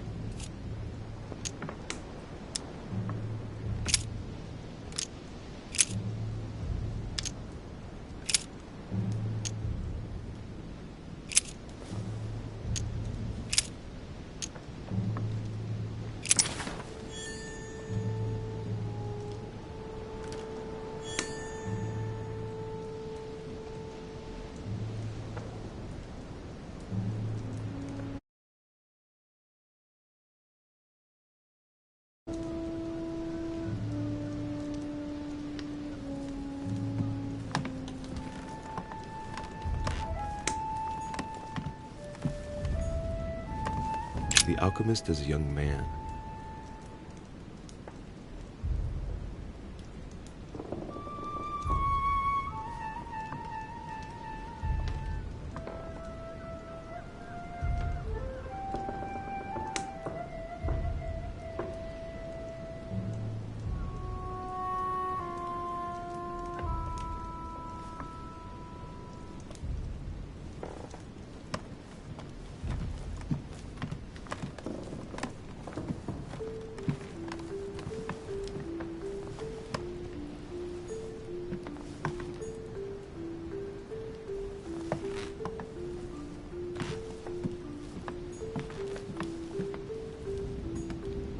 The signs of obscurantism.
What a tragedy, my son. How could such a thing have happened? That's exactly what I'm trying to find out. Did you notice anything out of the ordinary last night? I saw the young French soldier, Bonaparte, I believe, hanging around near Miss Adams' room. But I would not want to get an innocent man into trouble, Louis. It's probably nothing. Not to worry, Your Eminence. If he is innocent, then he has nothing to fear. Do you know why Monsieur Bonaparte was hanging around her room like that? Well, I wouldn't be surprised to learn that the dashing young soldier had become infatuated with a fragile young woman who looked a bit lost. But I don't think he got a very warm welcome. Bonaparte and Adams? But they didn't even know each other, did they? I couldn't say, Louis.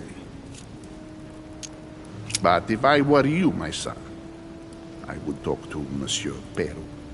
You remember how violently he set upon Miss Adams. Oh, don't worry. He's on the list of suspects.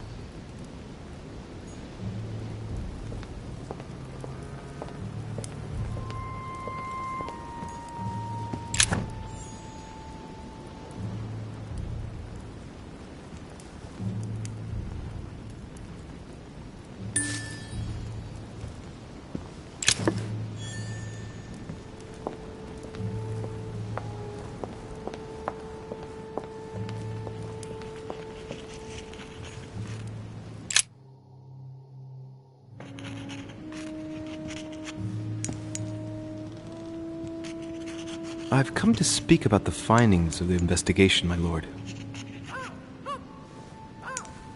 I'm listening, Louis.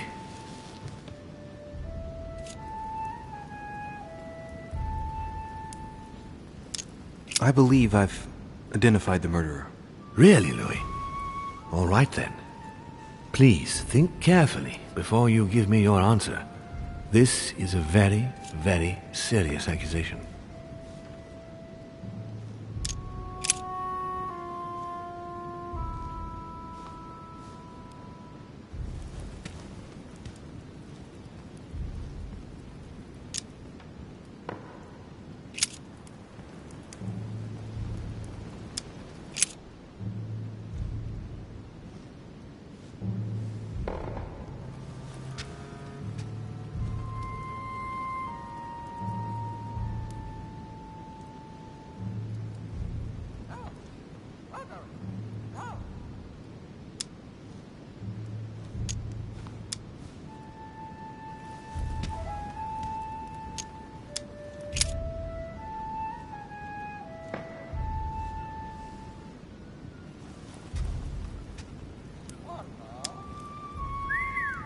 I'm going to need a bit more time to review my findings about the crime. I do understand. All the more so as it's crucial not to make any mistakes when it comes to naming the culprit.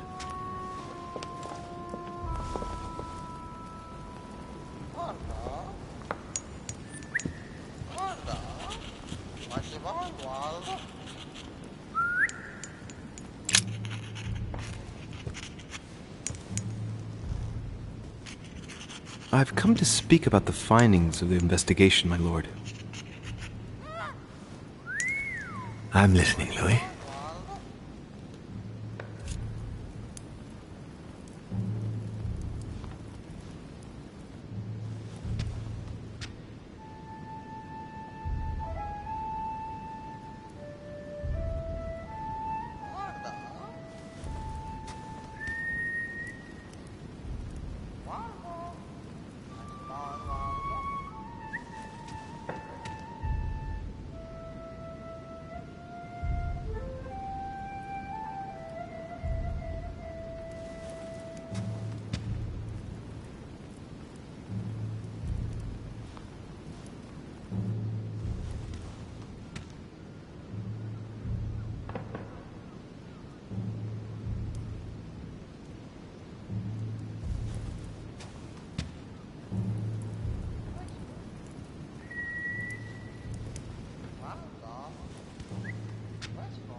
I'll be in touch as soon as I have any more information.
I've come to speak about the findings of the investigation, my lord. I'm listening, Louis.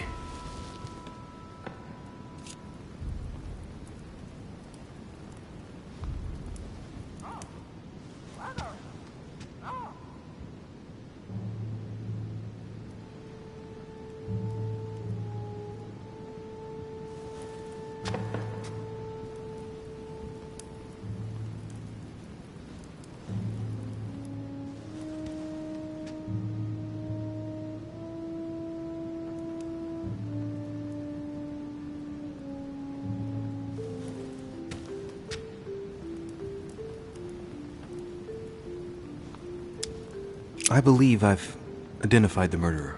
Really, Louis? All right then.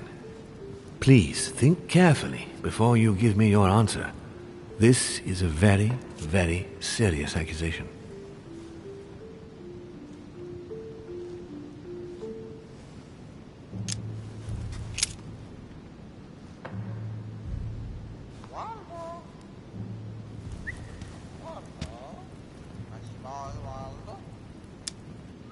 From what I've found out, I believe that my mother is the culprit. Even though I find it hard to accept. Sarah? But why her?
The print left on the knife near the body was left by a slender hand, without a doubt the hand of a woman. And there aren't many female guests. I see. Anything else, Louis?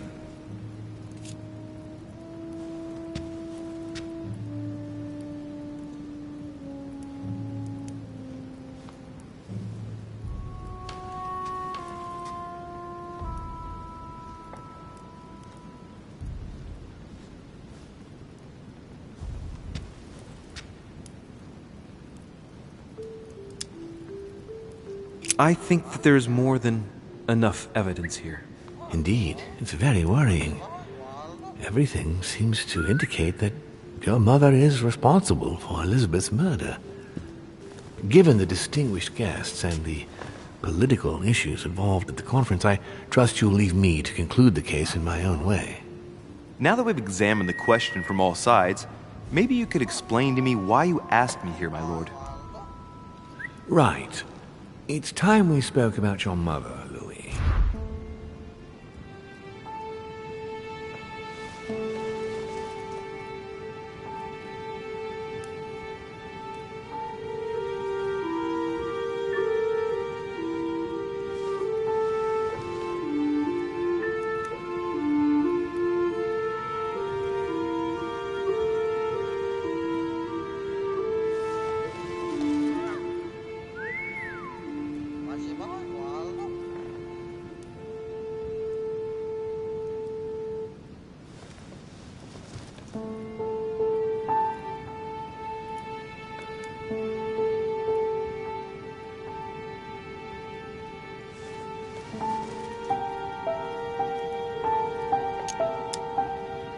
She isn't missing, you know.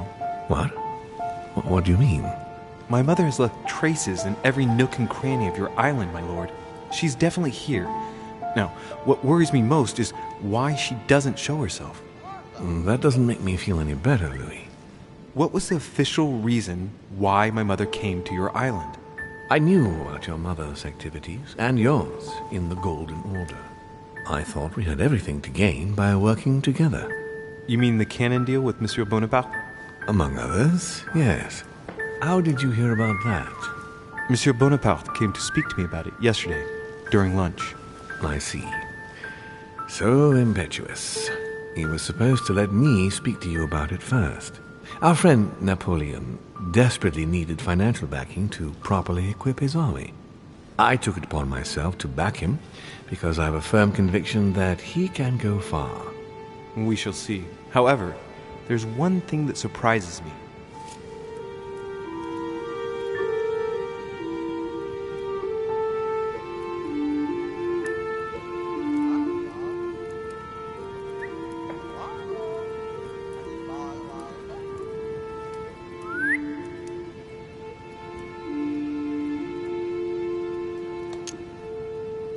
Did my mother intend to finance a war? I'm not sure that I follow.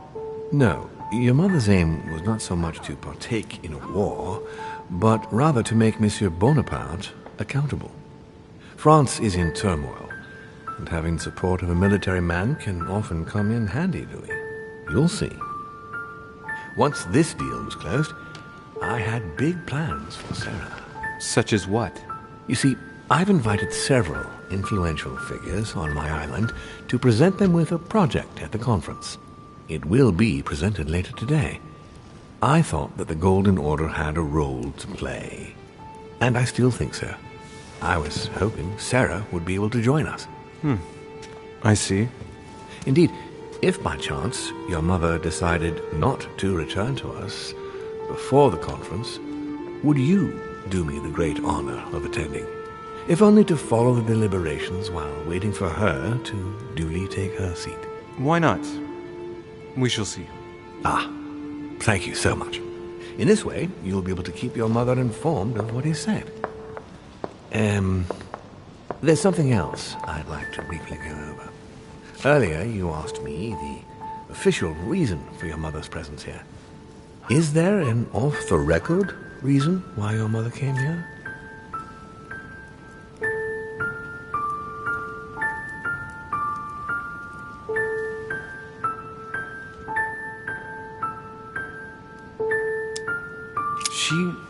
She was looking for someone. What do you mean? In Paris, we were working on a smuggling case to do with occult objects. We had just arrested a dealer who intended to go to you to meet a buyer. My mother was here to find out to whom he intended to sell his stolen treasure. Oh. What was the name of your dealer?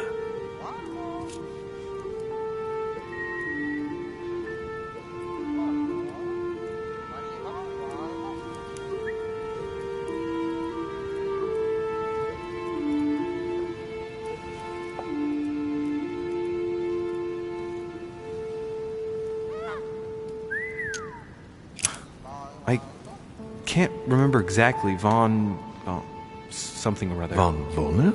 No, not your friend Mr. Von Wollner. There's something I still don't get. In your opinion, why would your mother remain in hiding over several weeks?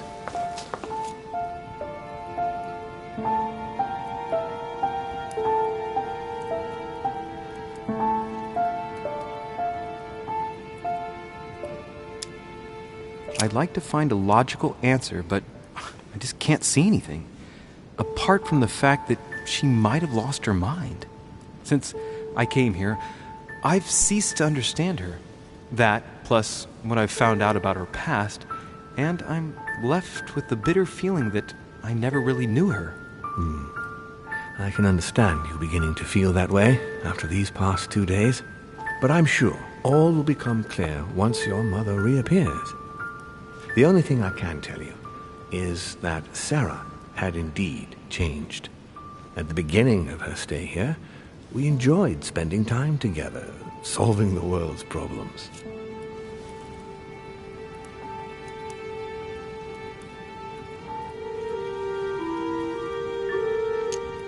You seem to know my mother very well, my lord. What did you talk about together? Oh, as soon as we had a little free time, we liked to share points of view about practically any subject. We would find ourselves embarked on interminable discussions that could go from Monsieur Blanchard's flight in a hot air balloon to the Treaty of Jassy, or the adoption of the metric system in France last year, or even Mr. Eli Whitney's invention in the United States.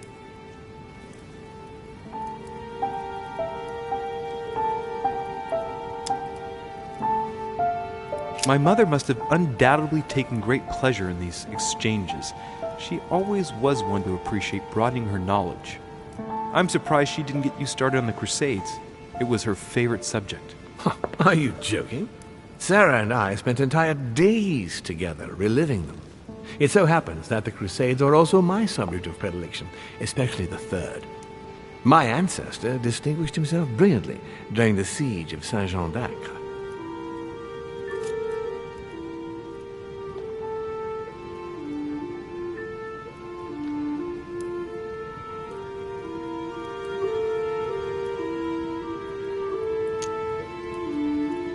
Unfortunately, my lord, the Crusades are not my chosen field. Well, it doesn't matter. You have plenty of time to learn. Your mother is a very well-read woman. You're quite lucky to have her as a model, Louis. Yes, I know, but I'm still very worried. I must admit, there are worse things to worry about now, Louis. What do you mean? Since she disappeared, your mother has been seen once. Her behavior on the evening of your arrival greatly surprised Gregory and myself. She resurfaced to attack Emma, Emily Hillsborough's twin sister. And she shot her with a pistol. Then, before Gregory could intervene, she ran off and disappeared again. I beg your pardon? Hang on. Emily has a twin sister who knew my mother? What's she playing at, goddammit? That means my vision on the wharf, it was actually happening inside the manor. Mother shot Emily's sister? The very person she came looking for? Why would she do that? Excuse me, but between that and the childhood of Lady Adams, it's all a bit much for me to cope with. I need to piece it all together again to see things more clearly. You said that you spent a lot of time talking together at the beginning. What happened for that to change? I'm afraid I haven't much to tell you. The more the days went by, the more she withdrew into herself. She never gave me an explanation, until the day came when she purely and simply disappeared. Where did she go when she wanted to be alone? She would shut herself away in a room we use as a box room upstairs. Would you allow me to go there?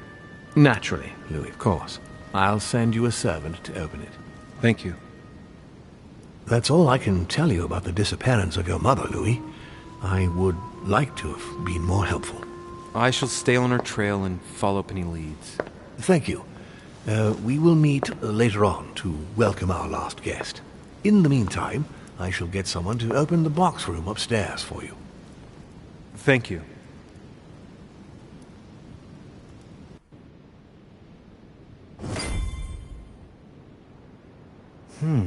The room was just opposite Mortimer's study.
are burnt papers in the chimney.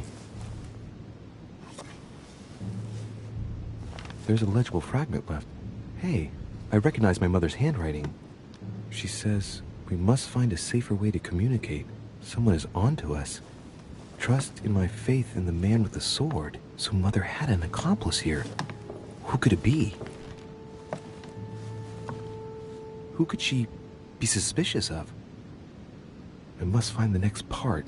Faith, sword. I recognize her love of riddles there.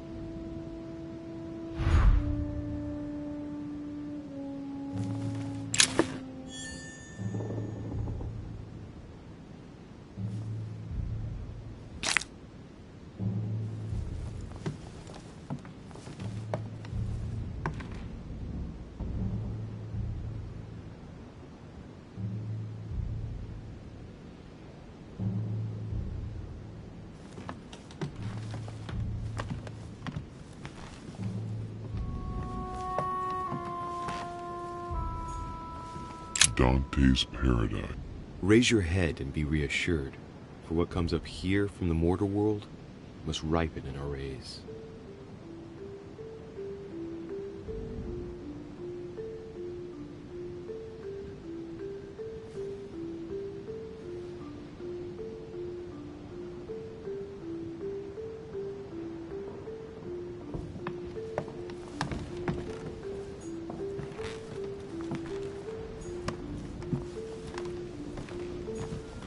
What is this disc?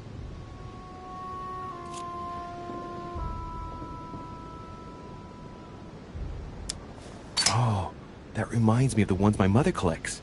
It's magnetic.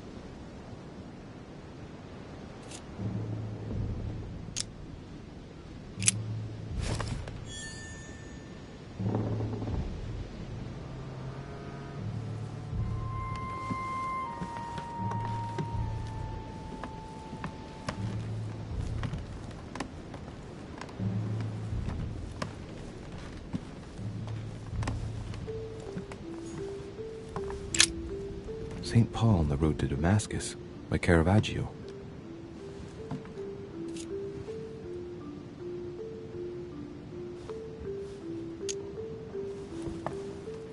Caravaggio attained a magnificent command of black and the play of colors too. Paul facing an ordeal, the curtains of his illusions being raised, and receives the light from his Savior.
The door appears to be locked on the other side.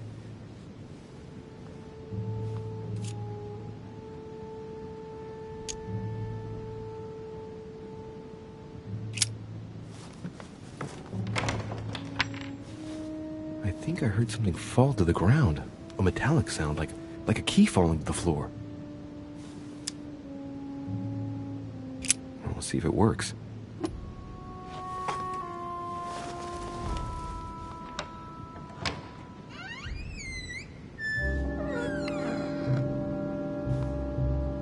It's open.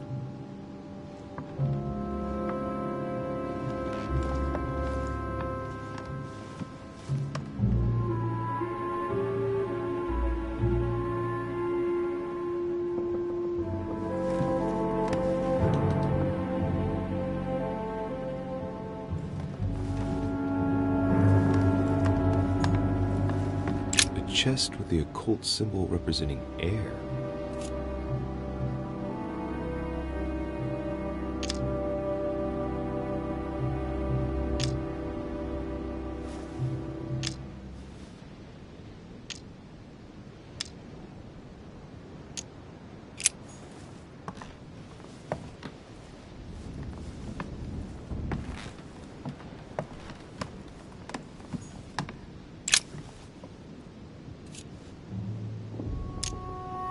A drawing of the Apostle Matthew, painted by Guido Reni. He's represented as writing the word of the Lord, transmitted by the Holy Spirit, who appears here in the guise of an angel.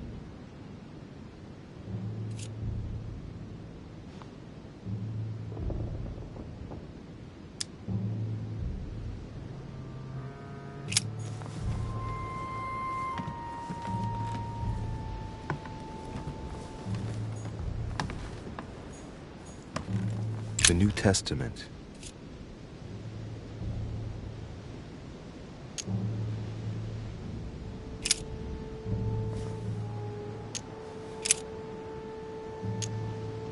And it came to pass in those days that Jesus came from Nazareth of Galilee and was baptized by John in Jordan.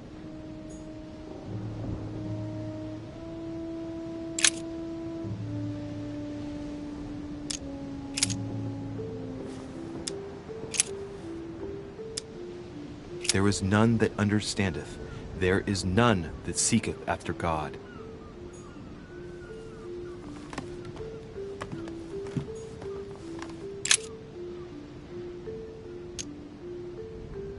St. John, painted by Guido Reni. St. John is known as the youngest of Christ's apostles, while we often give credit to St. John for having written about the apocalypse in the last book of the Bible.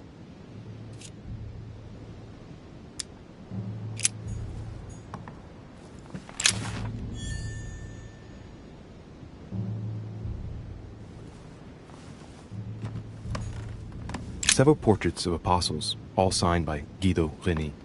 It looks like someone touched this commode recently. There are fingerprints on the sheets and in the dust.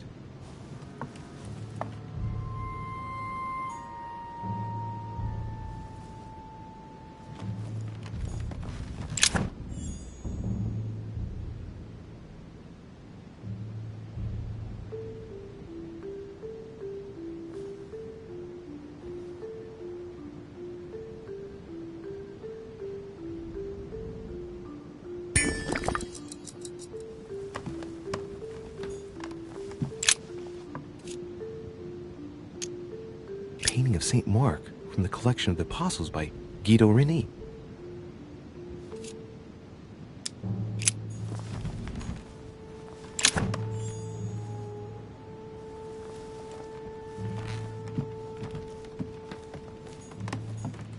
Amber crystals.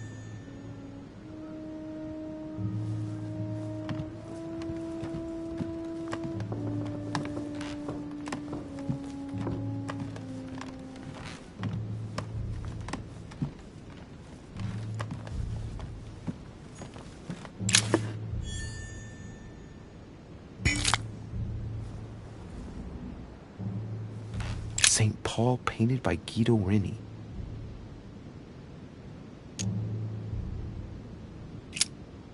St. Paul is shown holding a sword.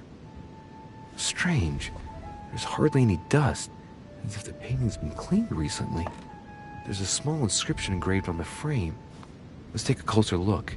This is how Paul spoke to his pilgrims from Rome.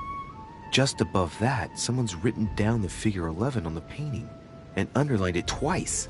No, what does that mean?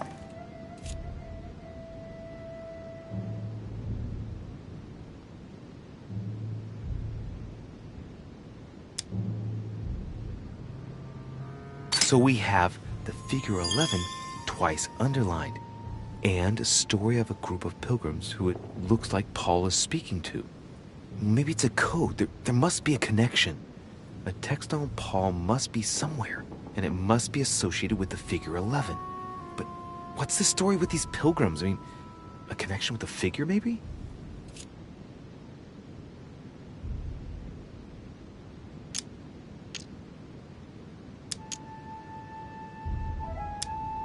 Of the 4 apostles shown in this piece, Paul is the only one who isn't an evangelist. He is the 13th apostle.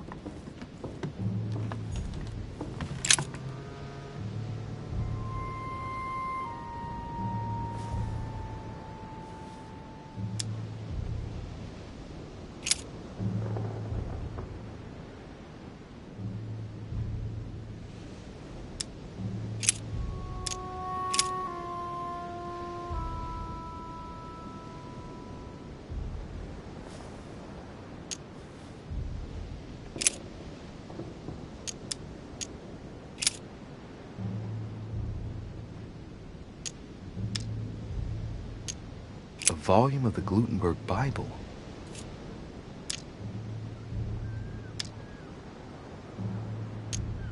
This volume dates from the first edition by Gutenberg. It's the first book that was ever printed. The pages are covered in annotations in Latin, French, and Hebrew. Someone spent years studying this Bible.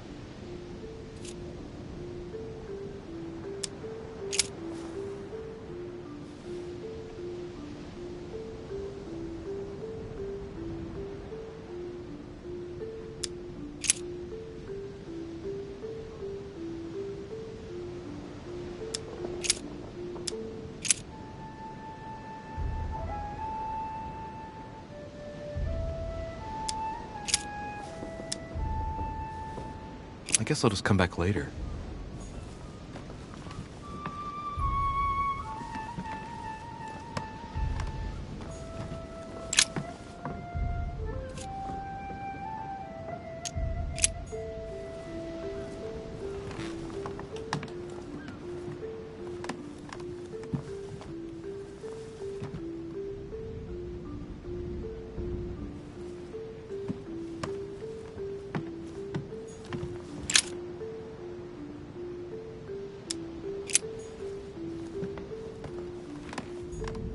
Several portraits of apostles, all signed by Guido Reni. Looks like someone touched this commode recently. There are fingerprints on the sheets and in the dust.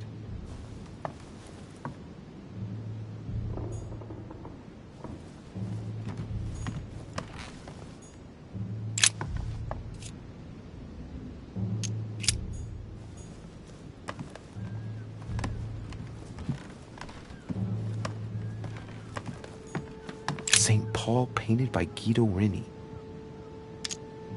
Of the 4 apostles shown in this piece, Paul is the only one who isn't an evangelist. He is the 13th apostle.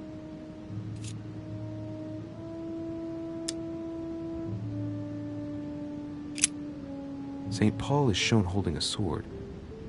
Strange. There's hardly any dust, as if the painting's been cleaned recently. There's a small inscription engraved on the frame. Let's take a closer look. This is how Paul spoke to his pilgrims from Rome. Just above that, someone's written down the figure 11 on the painting and underlined it twice. I don't know, what does that mean?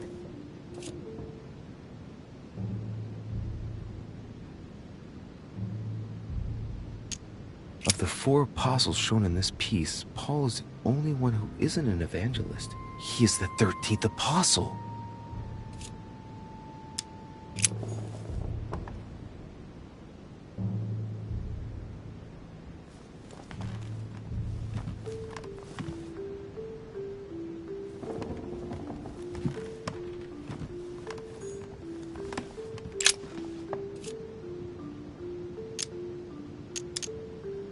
Painting of St. Mark from the collection of the Apostles by Guido Reni.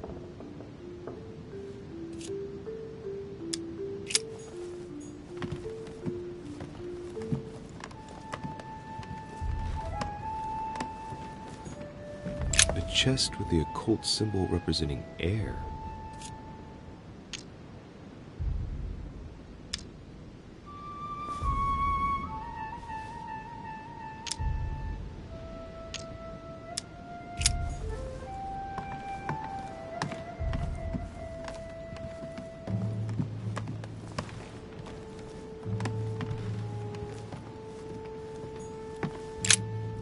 St. Paul on the Road to Damascus by Caravaggio.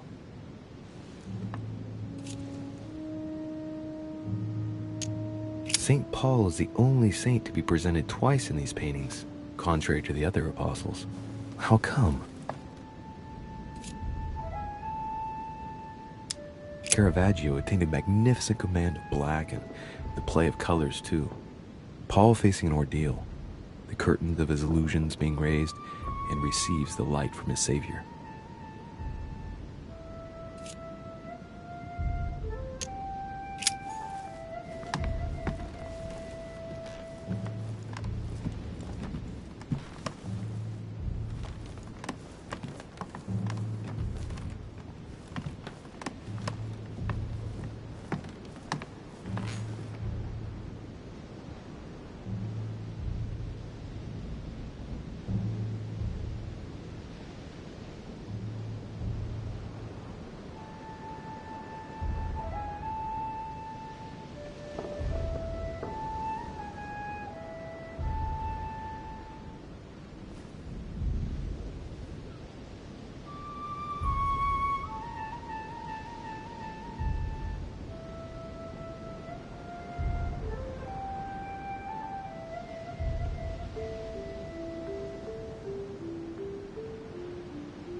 And he became very hungry and would have eaten, but while they were made ready, he fell into a trance. Hey, there's a note here. A message from Mother in reply to E. We must leave urgently, but first I absolutely must go beyond the nightmare. Watch out for Volner. He figured out I was avoiding him. Allay suspicion. See you tomorrow evening. Stand ready. For now, let's cease all communication until we meet. Take care of yourself. I suppose this must be the last message. What happened afterward? If it's what I suspect, I fear the worst. What did Mother mean by, I absolutely must go beyond the nightmare? I must go beyond the nightmare. What does she mean by that?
Guessing it's a metaphor. I need to figure out what this means. Mortimer's getting his guests together. I ought to join them so I don't look suspicious.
It's time I went back and joined everyone in the small salon.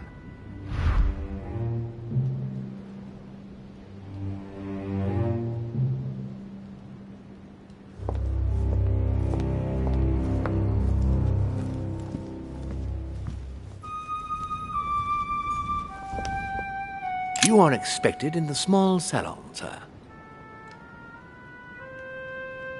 You are expected in the small salon, sir.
Emily, I must speak to you. What's the matter, Louis? I have news about your sister. What have you found out? Look, I've started piecing together the events leading up to my mother's disappearance and your sister's. Did my mother know about your secret? Yes, even though I belong to the English chapter, her rank in the Order gives her access to a good deal of personal information. It must have been Emma I saw in my vision. I was given to understand that my mother and your sister bonded during their stay.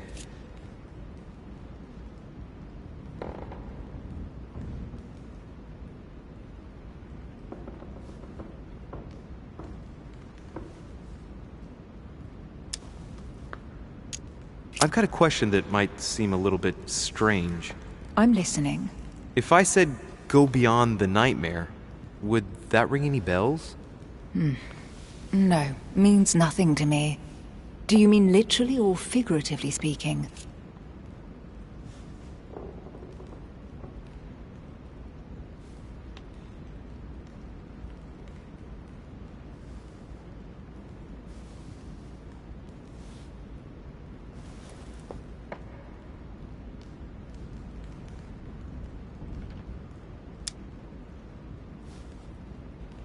My mother used to talk about it, in the figurative sense probably. We still need to understand what she was referring to, though. If I find something, I'll let you know. Should I speak to her about my vision? If what I saw is true, she might want to take revenge.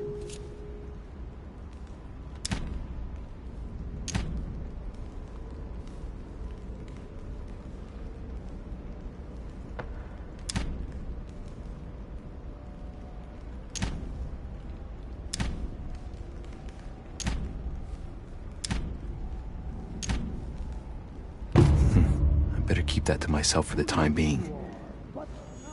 Come, Louis. They're waiting for us.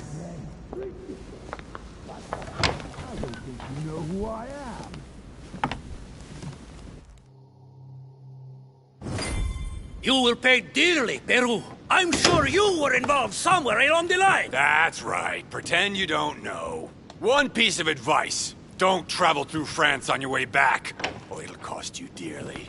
Calm now, my friends. Let's calm down.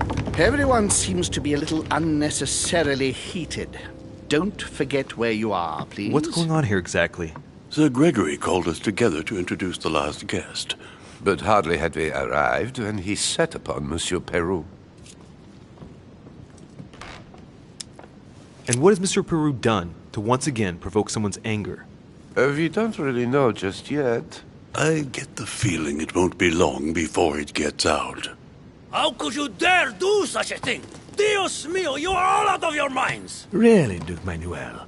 What made you kick up such a fuss? What? Have you not heard? Well, let me inform you that yesterday morning at 10:22 a.m. precisely, in the middle of the Place de la Révolution in Paris, by decree of the National Convention which Monsieur Peru works for, King Louis was guillotined.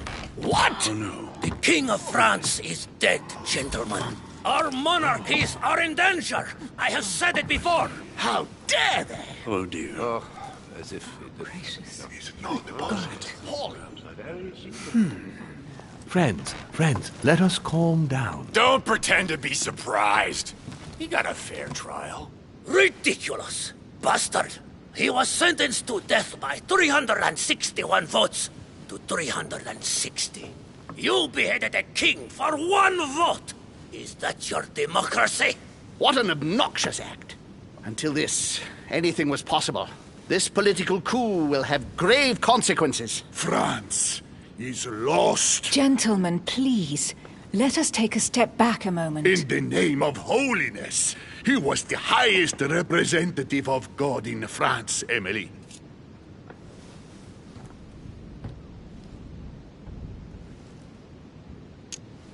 Gentlemen, Duchess, we're all among people of reputable company here. We should be able to manage the conflicts of our nations in a respectful and orderly manner. I fully agree with you, sir. But... That's enough, sir. With whom do I have the pleasure of speaking?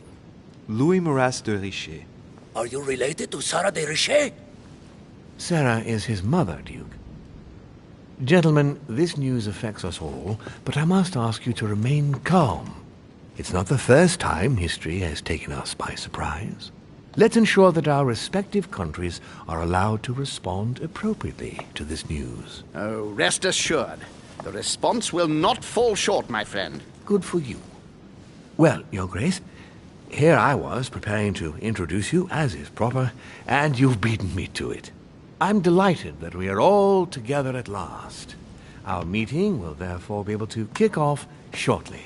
I have just a few more little preparations to take care of before you all find out the reason for your presence here. In the meantime, I shall leave you to get to know one another. When you hear the bell, please proceed to the conclave room on my left, behind that door. I'll see you later.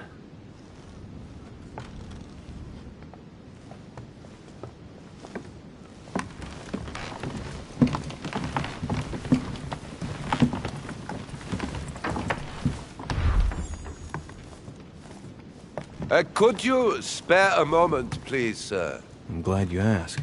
I want to talk to you, too. Of course. I heard about your mother's disappearance. He looks concerned. I don't know why, but I doubt it's from sympathy alone. Well, let's see what he wants from me. Any news of her? Have you found her, maybe?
Well, sir, I must admit, I'm a little pushed for time here, so...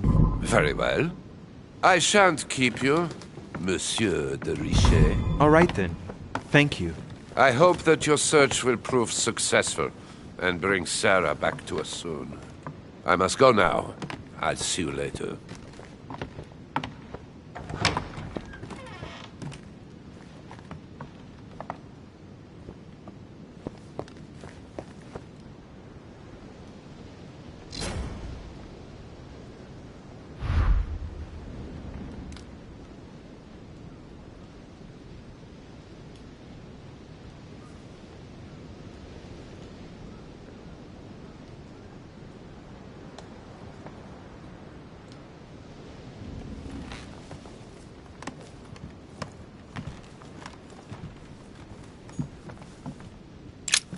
There's a pattern with 5 circles on this chest.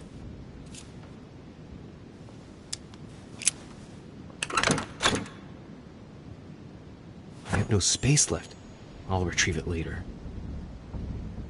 I have no space left. I'll retrieve it later.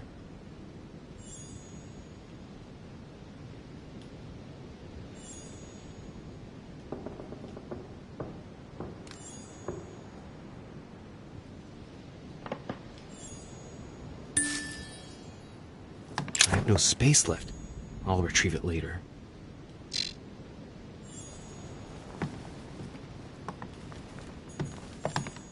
Chronicles of the Amber Princes. As I recall, Dorkin was my favorite character. Chronicles of the Amber Princes. As I recall, Dorkin was my favorite character.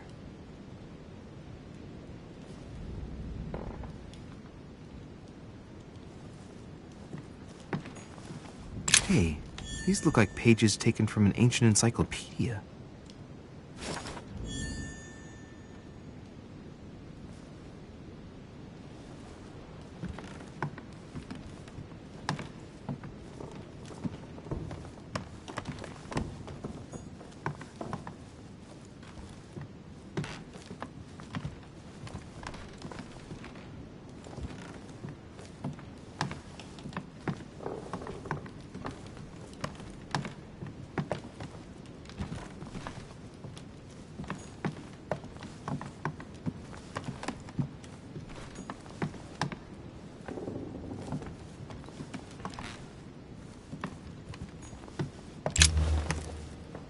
Monsieur Bonaparte, may I speak with you a moment? May we? Would you have any more information about the conference Lord Mortimer spoke of? Nothing at all. Mortimer is very committed to secrecy when it comes to his conferences. But given the presence of Monsieur Peru and ourselves, I think it must concern France to some extent. Otherwise, I doubt he would have invited 3 Frenchmen to his table, huh? Does expression go beyond the nightmare mean anything to you at all? Well, metaphorically, yes. It sums up the career of a soldier quite well. I doubt that is what you want to hear, though. Indeed. That's surely not what I'm looking for. Well, monsieur, if you are looking for a phrase book, Lord Mortimer must surely have one, given the number of books he has. You ought to check in the library of the tower. You never know. What do you think of Duke Godoy? Well, I'd rather not express any opinion of him. Why is that? His reputation is enough for me.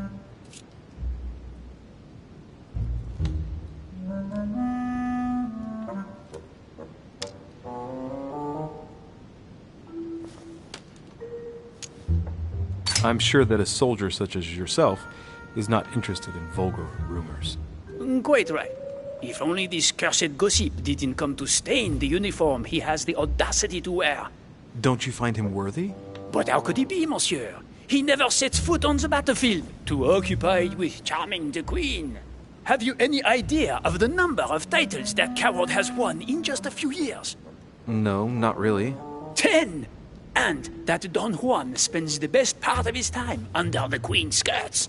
The bugger must have some hidden talent, given all of the gifts she gives him. I understand your point of view. Well, I'll be leaving you now. Shall we meet up again later? Wait, monsieur. Any news of your mother? Unfortunately not, no. I hope to speak with her about my deal before I leave. Let me know if you find her. À plus tard, monsieur.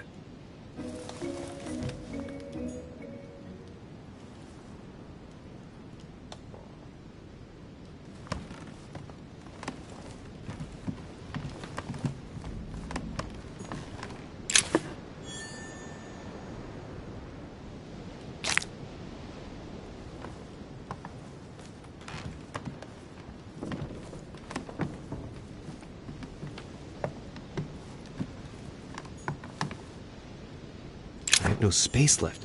I'll retrieve it later.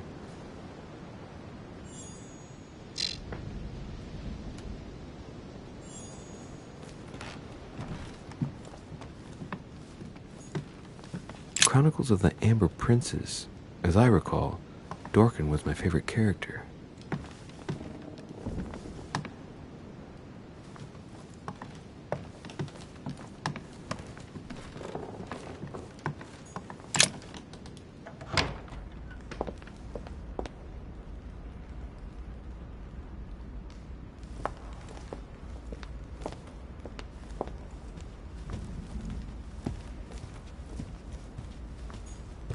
Crucifixion of St. Peter.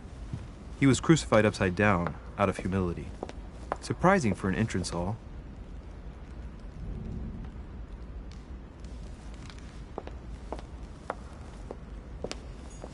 Saturn devouring his son. Good God, how awful. Everything in this painting is disturbing. It's the first time I've seen brushstrokes like this.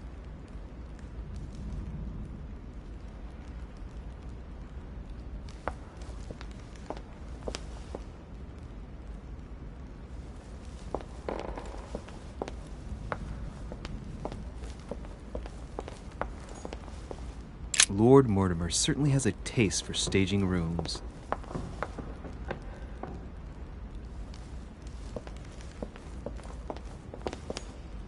Blind Oedipus. Blinded himself. What a tragic destiny.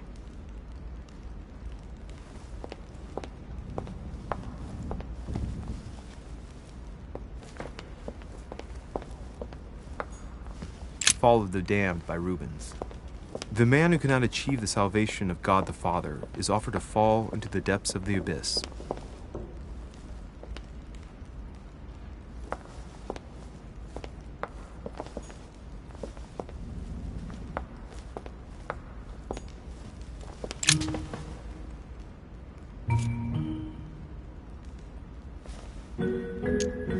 Go beyond the nightmare.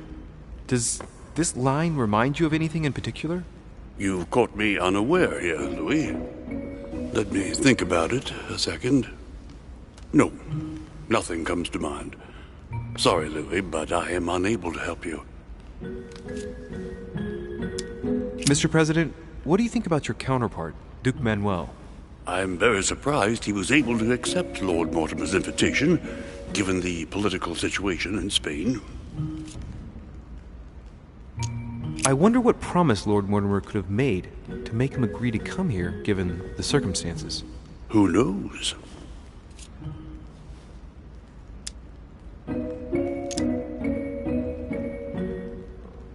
Mr. President, can you tell me a little more about the coming conference?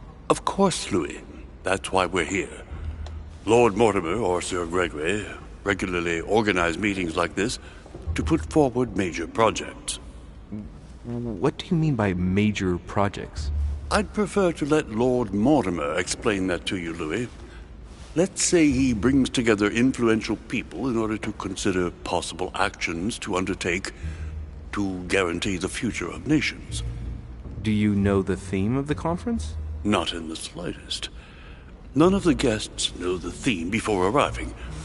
But you'll see, everything will turn out fine. Don't worry.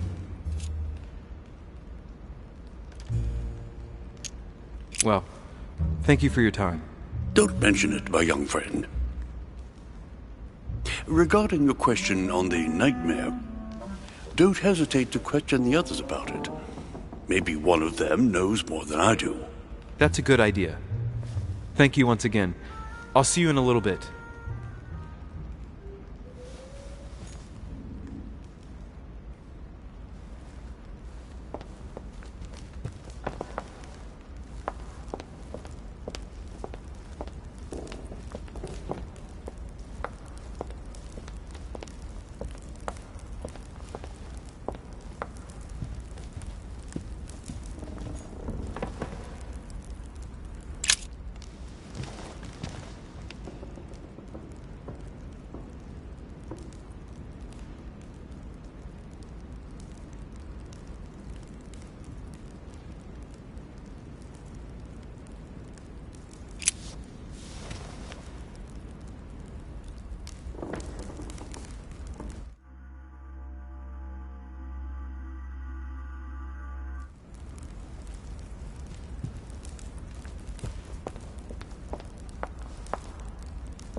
What can I do for you, sir?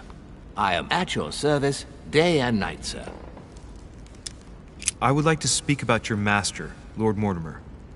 Do please excuse me, sir, but I shall make no comment about my master. Is there anything else that sir would like to know?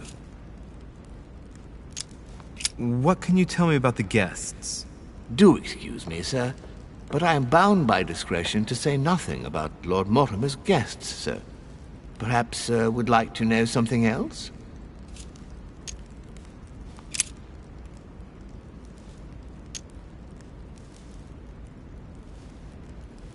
Yes. Can you briefly describe the ground floor, please? Very well, sir. On the ground floor, there are mainly living rooms. Sir finds himself at present in the Grand Hall.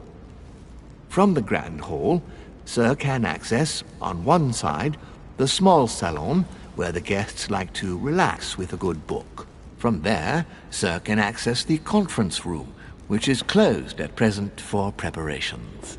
That is where Lord Mortimer likes to gather all of his guests for talks. From the other side of the Grand Hall, sir may access the dining room. That is where sir's meals will be served. From the dining room, sir may benefit from an exceptional view overlooking the island. It is also the best way to access the portrait gallery, where a large part of Lord Mortimer's works are exhibited.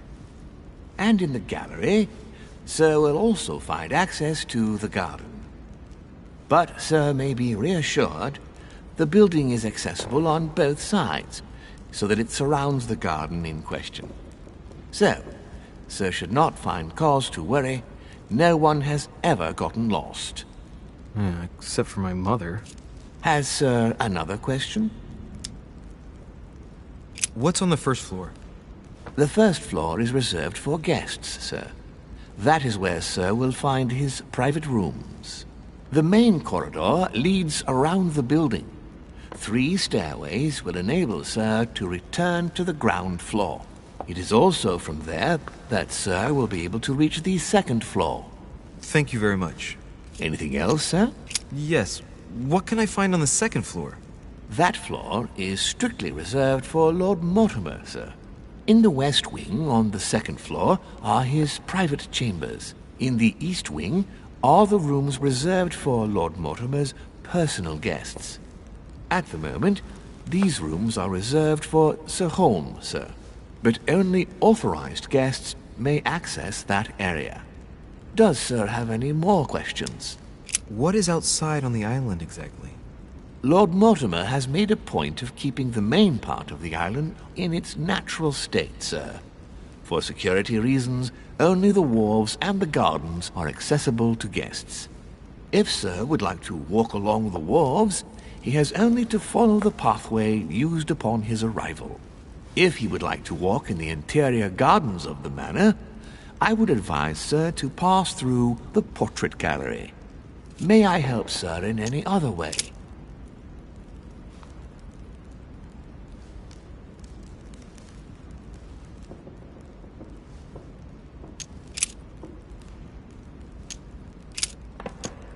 As I was unable to bring my personal effects with me, I was wondering if you could find me a few items.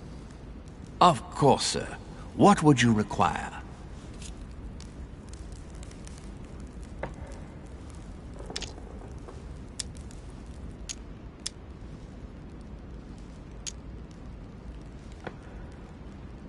My good fellow, would you have any amber available? I would, but unfortunately I don't think I am authorized to give it out, sir. I believe it is a precious stone.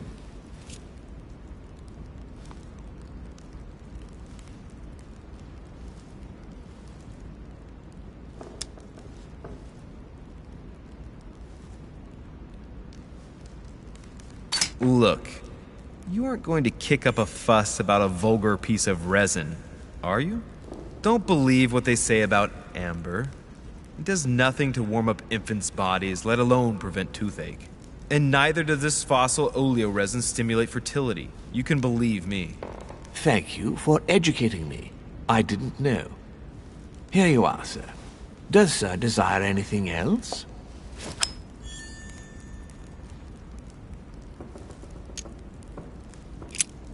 What's that book you're hiding in your jacket? The Sorrows of Young Werther by Goethe, sir, and I am not hiding it. Hand it to me, please. It is damaged, sir. I would never dare lend sir a book in such a pitiful state, sir. I took it to restore. Indeed, this masterpiece must not become more damaged. Let me have it and I'll take care of it personally. I love antiquarian books. It bothers me somewhat. It isn't sir's job to take care of it, really. No, but I would love to. You'll be doing me a favor by letting me have it. In that case, sir, I shall leave it in your care with pleasure. May I do anything else for sir?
The Conversion of Ulysses by Gours.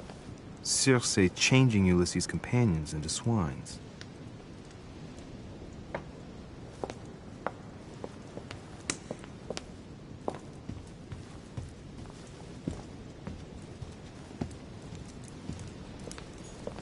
Circe preparing wine. What better trap for Ulysses?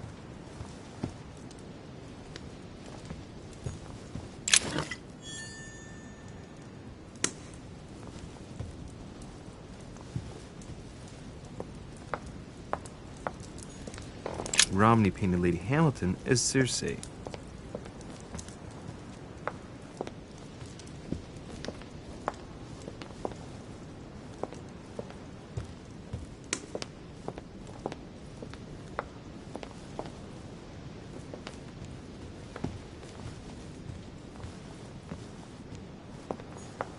This painting has caused some debate. Who did Dosey paint? Alcina the fairy or Circe the magician?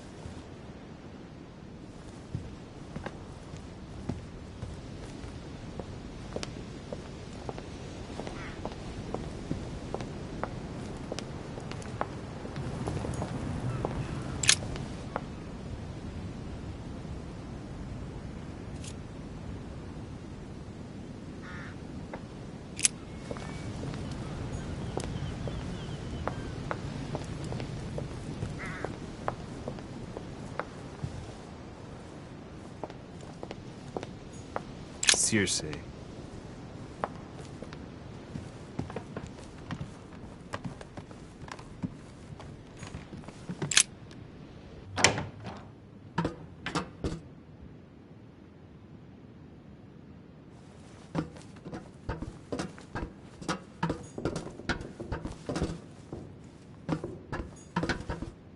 Atrus, the Miller brothers. Mother expressly forbade me from reading it.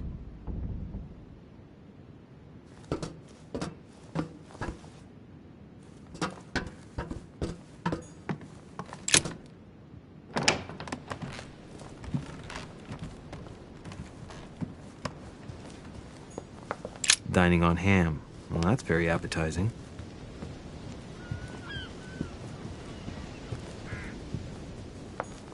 A swine in a salon. That's an odd choice of decor. Ah, Louis. Just the man. Good Lord. How did the king come to be executed? I would think that the order would have intervened.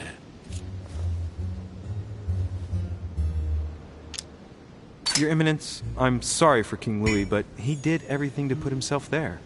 Louis, how can you say such a thing? Even if France rejects the church, you don't go and behead a person of high status. They always serve our cause better alive than dead. Politically, it's absurd. I invite you to speak about it with my mother as soon as she reappears. Is there any news of her? Well, I hope it won't be long before I find her, Your Eminence. Louis, I'm counting on you. If you don't find Sarah before my departure, I must ask you to give me back the letter I gave you. Well, don't worry about that, Your Eminence. Now you wanted to speak to me.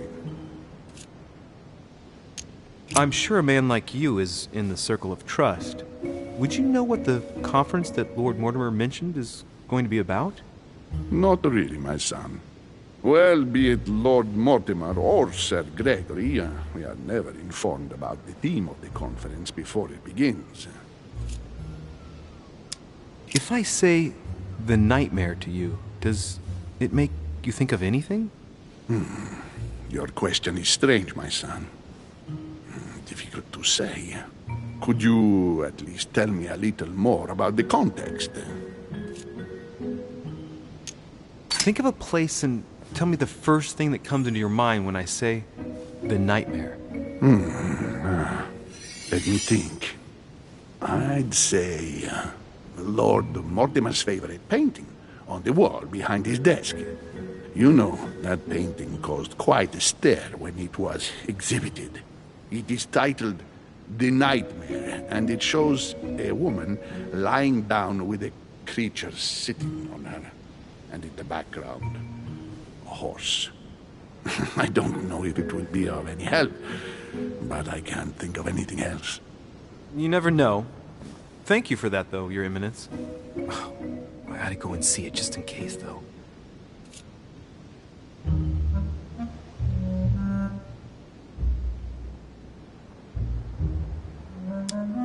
I'm sure a man like you is in the circle of trust. Would you know what the conference that Lord Mortimer mentioned is going to be about? Not really, my son. Well, be it Lord Mortimer or Sir Gregory, we are never informed about the theme of the conference before it begins.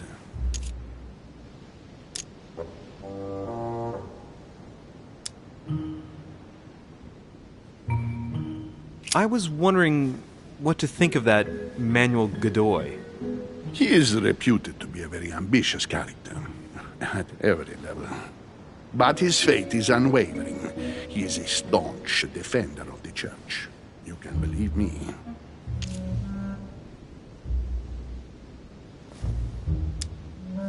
As to his faith, I have no doubt.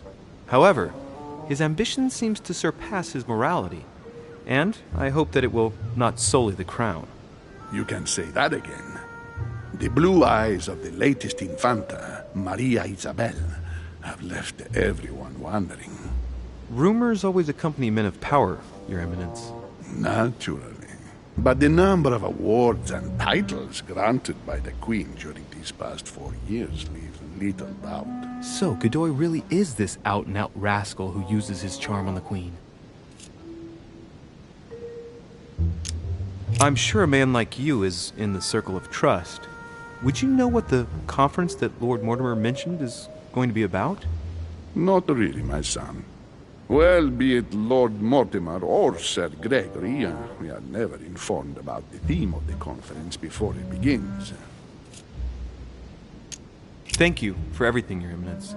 I shan't take up any more of your time. You are welcome, my son.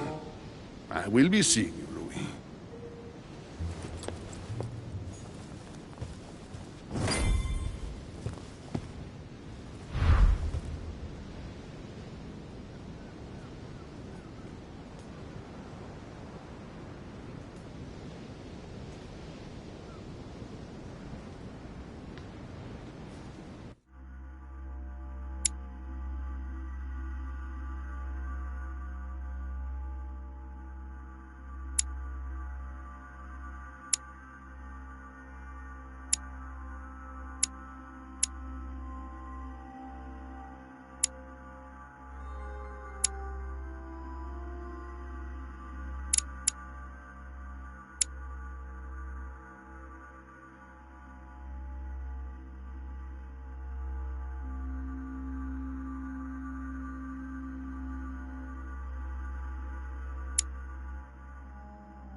allegory regarding the decoration of the rights of men.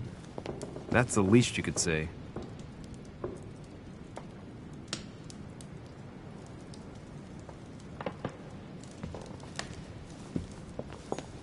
Liberty or Death by Regnault. Well, I'll take liberty, please. But I do understand his choice, even though it seems radical. Ah, a painting by Ingres. Molière dining with Louis XIV. The king's posture is surprising. It's almost as if he's addressing someone in the assembly.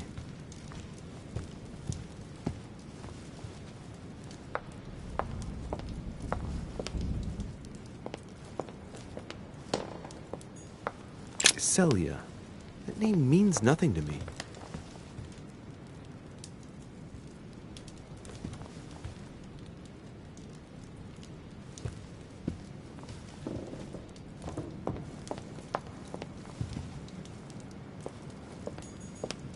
The Last Supper by Leonardo da Vinci. The last day before his crucifixion, Jesus announces that he will be betrayed by one of his disciples. The Song of Roland. Roland feeleth his death is near, his brain is oozing by either ear. With his brain oozing, it's already remarkable that he can feel anything.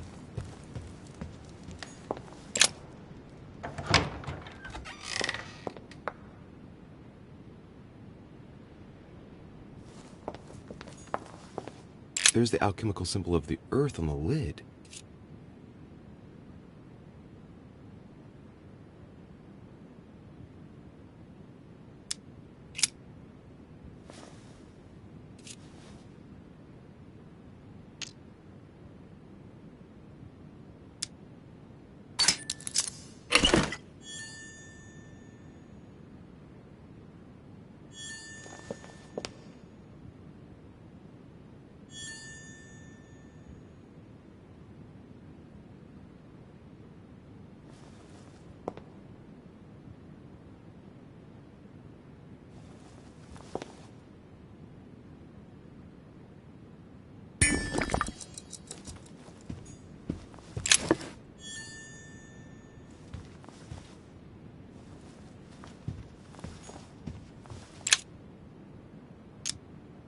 Fragment of amber.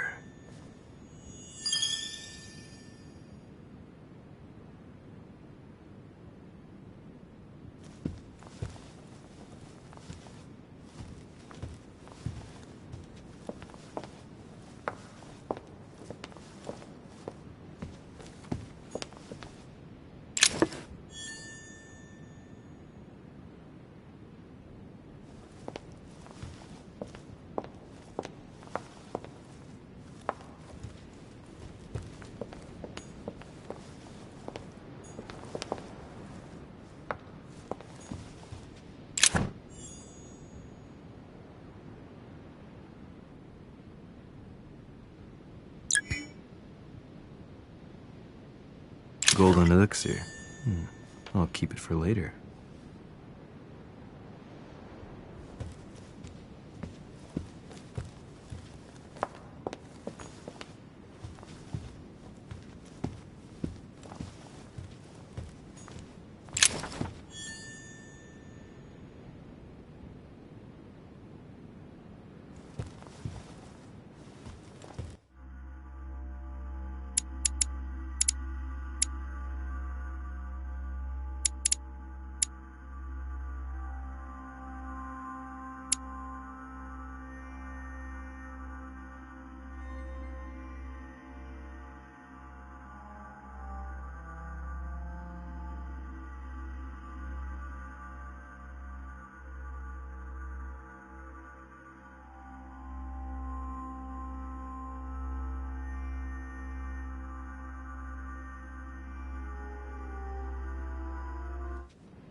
So, what did my mother mean by going beyond the nightmare?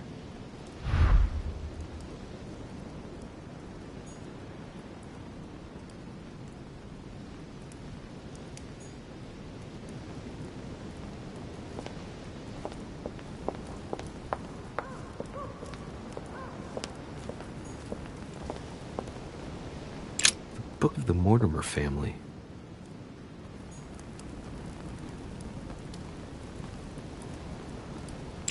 Book of the Mortimer Family.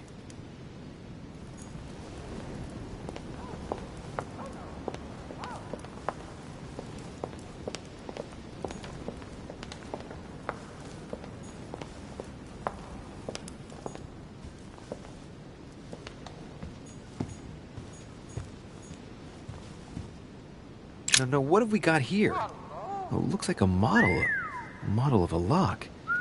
As if Mortimer is fond of complicating things sometimes. Well, I hope I never have to try and unlock it.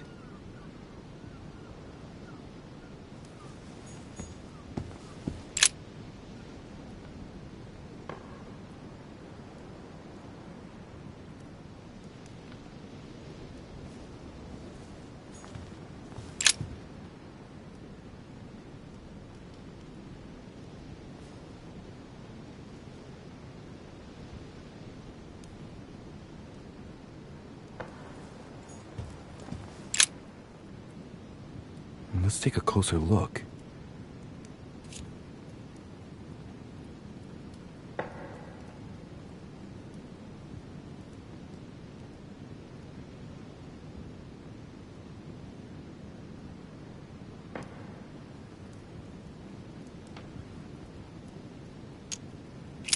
Dark chocolate beans.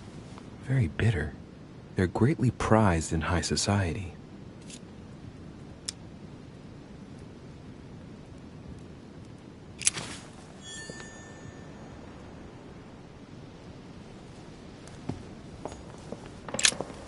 A myna bird. Oh,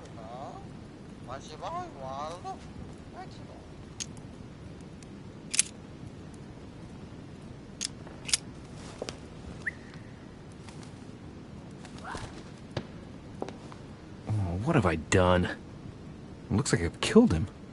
Oh, shit. I better not hang around.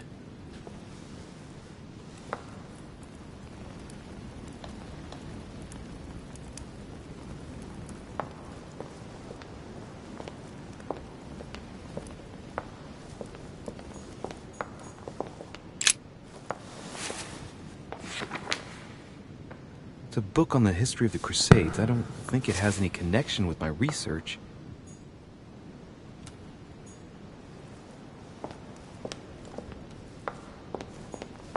The Nightmare painted by Fuseli in 1781.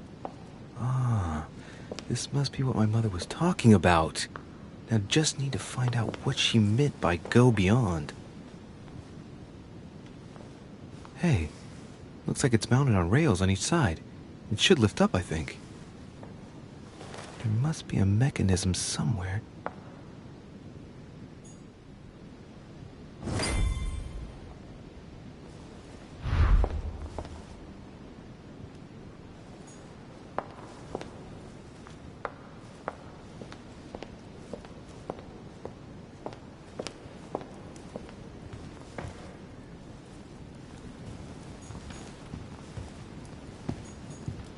No, what have we got here?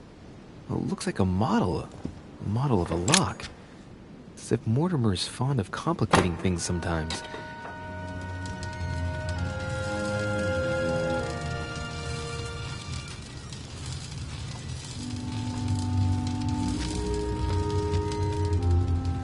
Aha! I found it. Oh, what on earth is this? A ring lock now? Great. That's all I needed.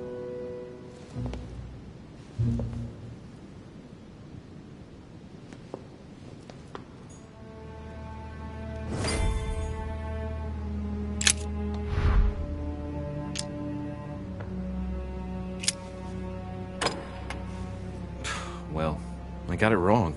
It doesn't matter.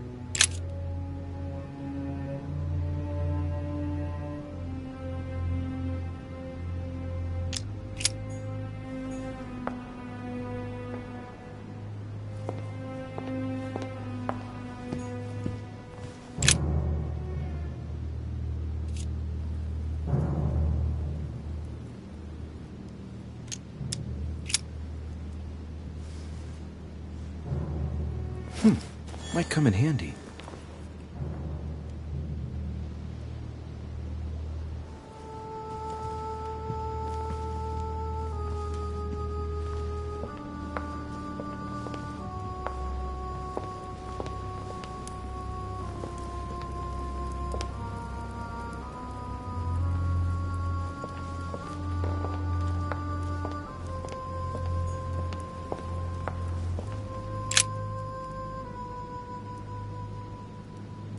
William Alexander Mortimer I, the 12th month of Anno Lucis, 5190. That's a funny date.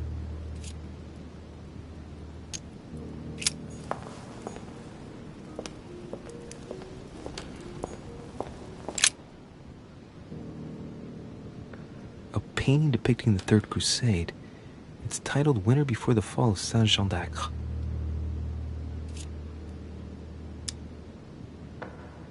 Siege of Saint-Jean d'Acre was a major conflict during the Third Crusade. Richard the Lionheart and Philip Augustus fought to take the town back. It was the Crusaders' first operation to take back the Kingdom of Jerusalem.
Damn it.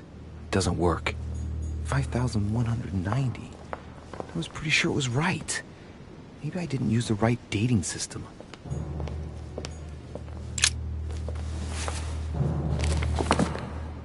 History of the First Crusades by Pierre Amédée de la Sarre. Hey, the dates indicate AL, and it looks like 4,000 years have been added to our calendar. Oh, that counting system again.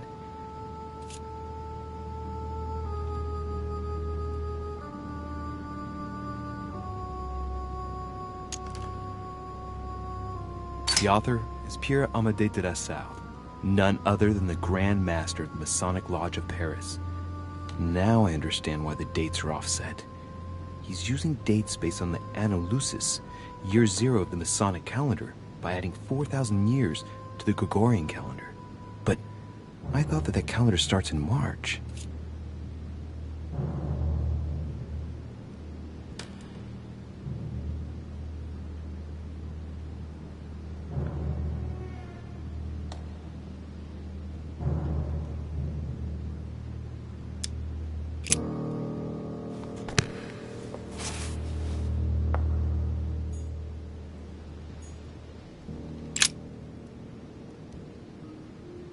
Hey, there are two dates on this painting. 1154 AD and 5154 AL.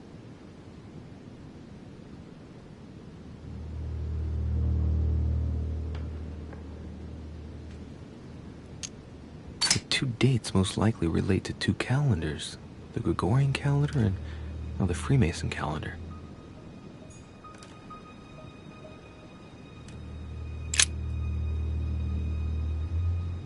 Hey, there are two dates on this painting. 1154 AD and 5154 AL.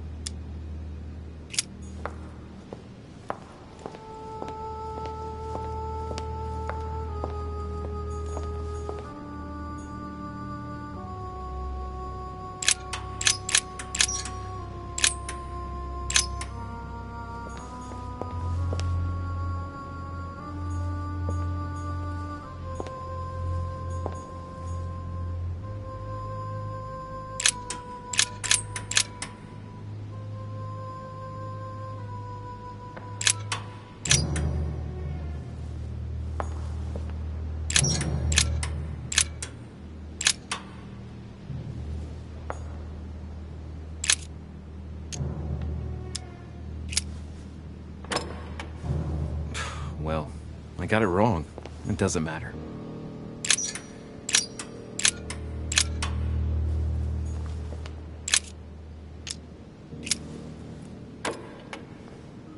Well, I got it wrong. It doesn't matter.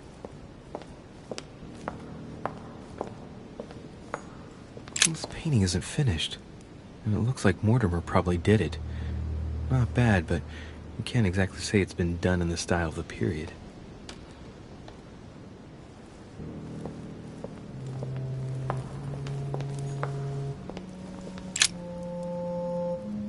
Coup de Lance by Paul Rubens.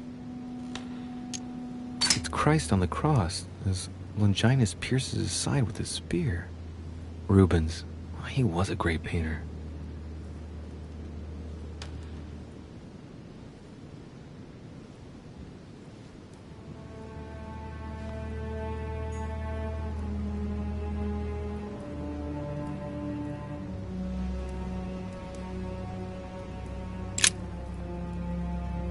Coup de Lance by Paul Rubens.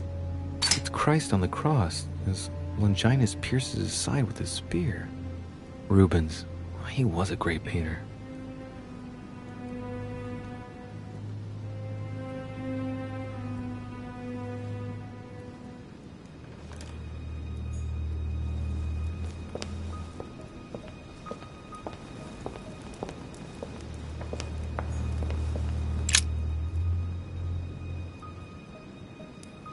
William Alexander Mortimer I, the 12th month of Anno Lucis, 5190.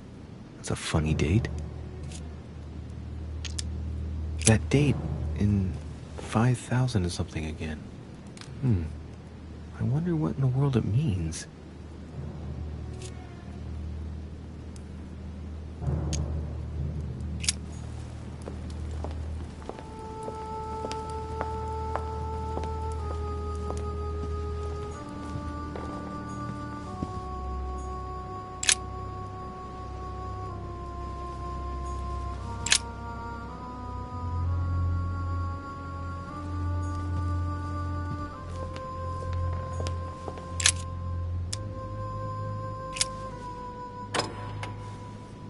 Well, I got it wrong. It doesn't matter.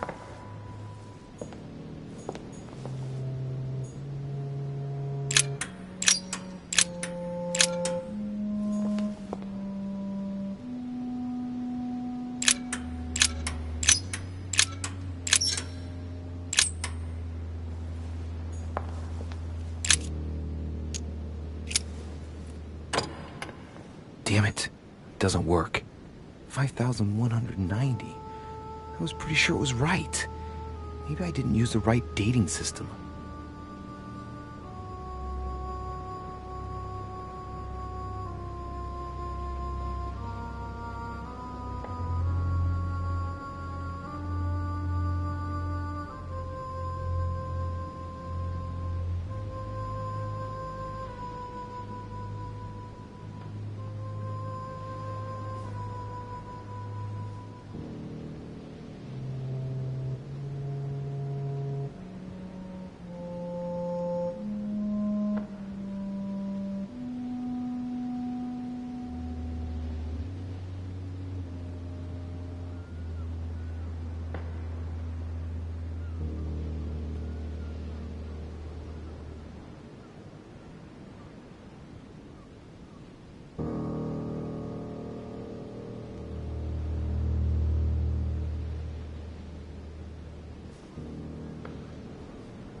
Hey, there are two dates on this painting.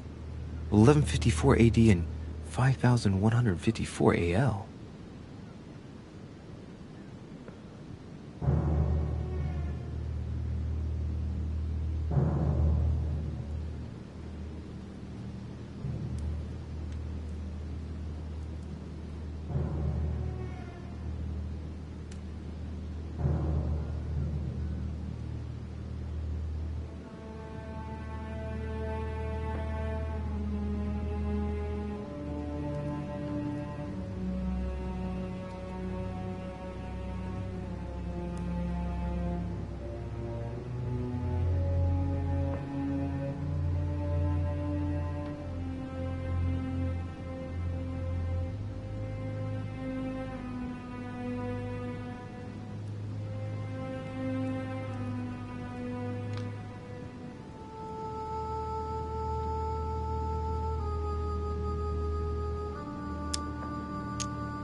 Many families kept documents of their history, but I've never seen anything like this before.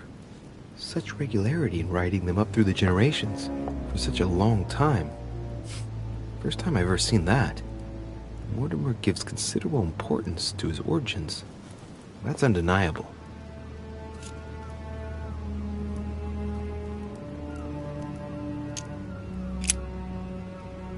Oh, the family tree.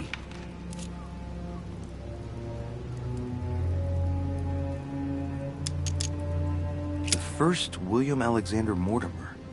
He was born in 1131 and distinguished himself during the Third Crusade, during which he rubbed shoulders with Richard the Lionheart.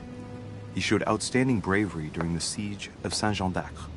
He died in 1211 in the country of Westford at the age of 80. What longevity! Nice. Nothing is mentioned about his wife.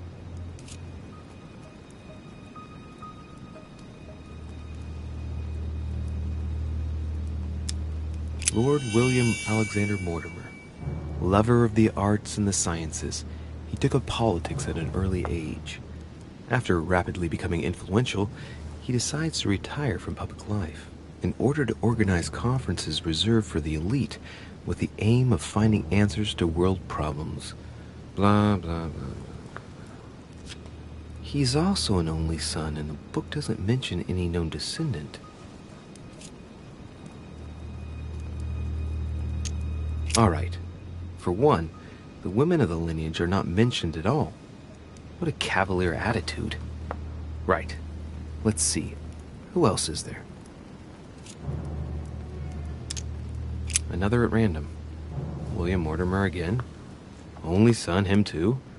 Born in 1573 and died in 1665. The Mortimers lived to a ripe old age, that's for sure.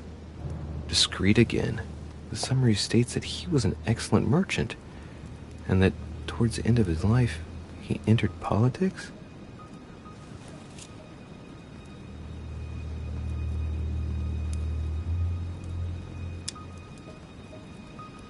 Only son, a descendant with a singular name. He also took a wife and had only one child, named William again.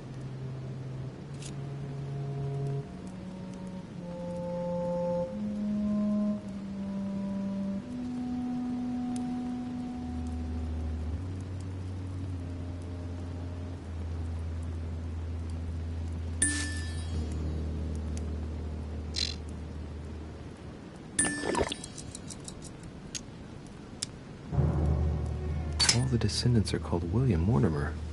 There have been only male descendants. All of them only sons. Strange. It was uncommon to have only one child in those days, let alone all only sons. How is that possible? It really makes you wonder if all those sons really are official descendants.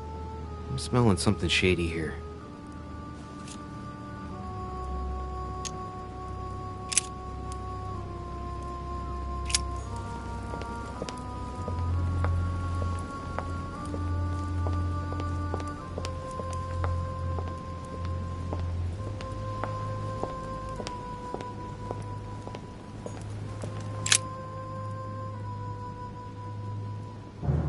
William Alexander Mortimer the First, the 12th month of Anno Lucis, 5190.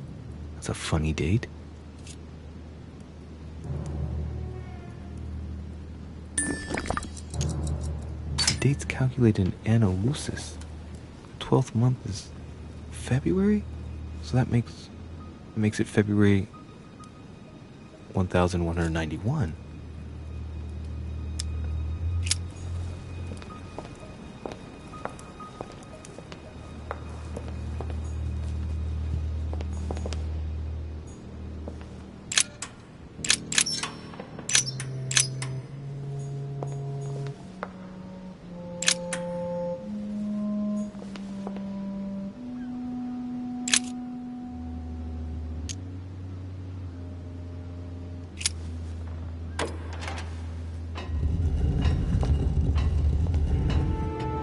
Open sesame.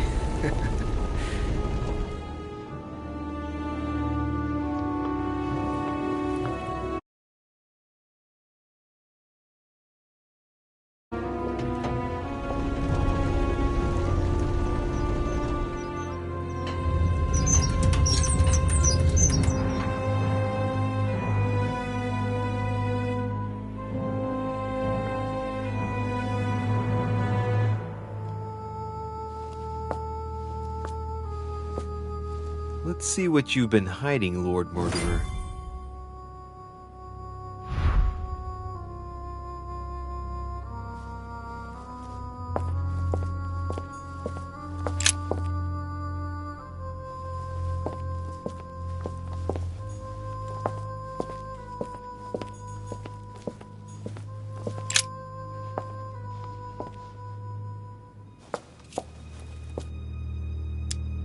Moreover, it shows a fair number of sea voyages being organized towards the American continent. No doubt with slaves. How many men are broken in this trade? Tens of thousands each year, according to what people say. It shows the forces present in Africa. This is unexpected activity in this sector. It looks like there are also many unknowns even for Mortimer.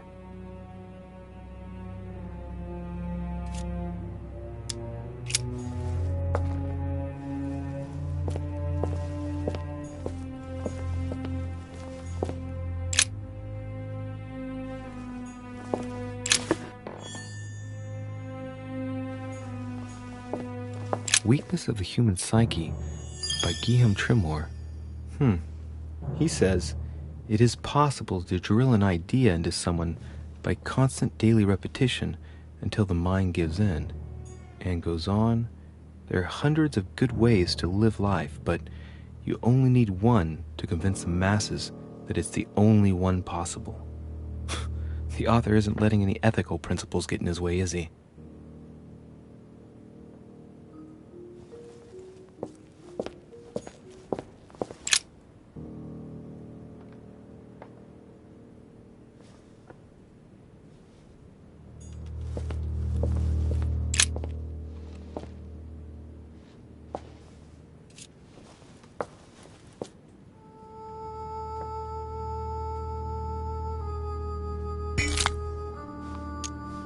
Some of those forces are pushing toward the west.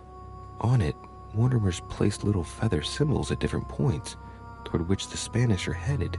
Could he be fueling Indian resistance to slow down Spain?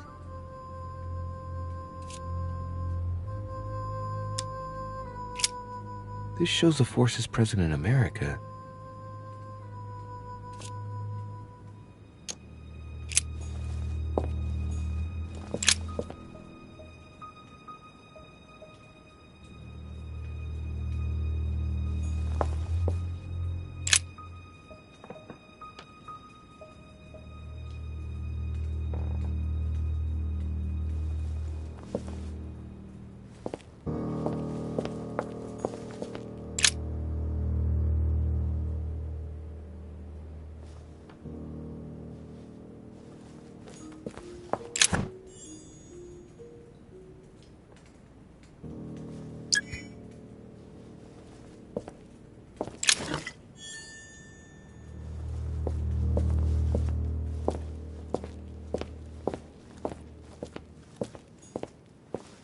devil's thorn, to be used to uncover the best disguised traits.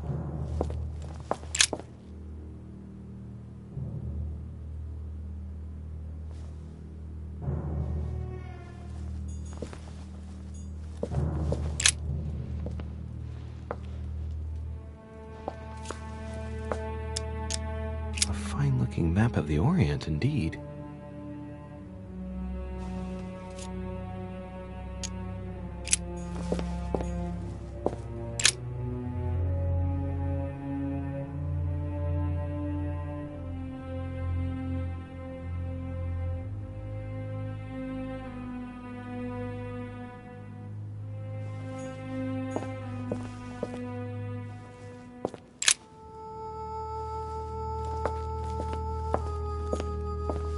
It's locked.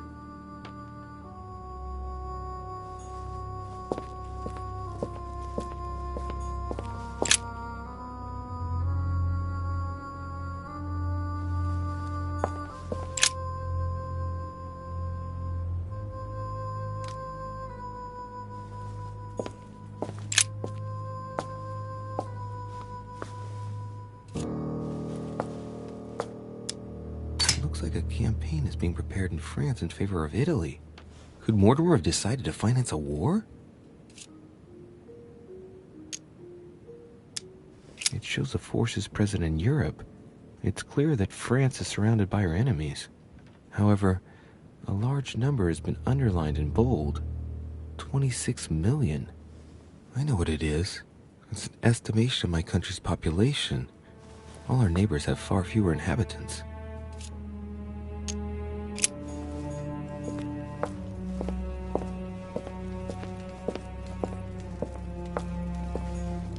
Preservation using formaldehyde. Just as disgusting as ever.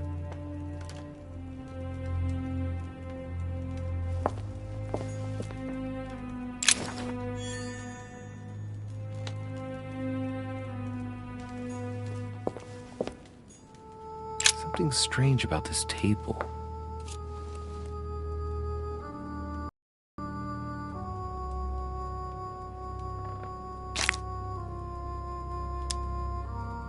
What kind of experiments does Mortimer carry out here? It's a dissection table. So Mortimer does autopsies here on his desert island. But who is he doing autopsies on then?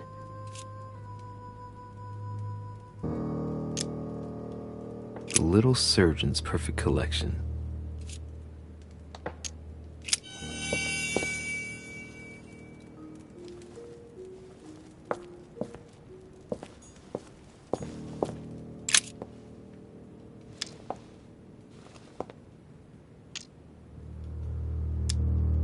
Looks like obsidian or onyx.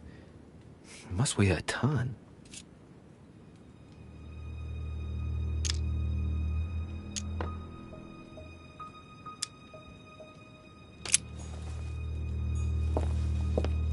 These are feathers. Pigeon, probably.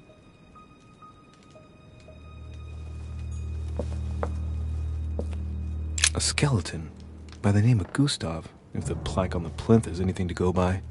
Mortimer's given a name to his anatomy skeleton. That's morbid. Oh, his right hand is missing.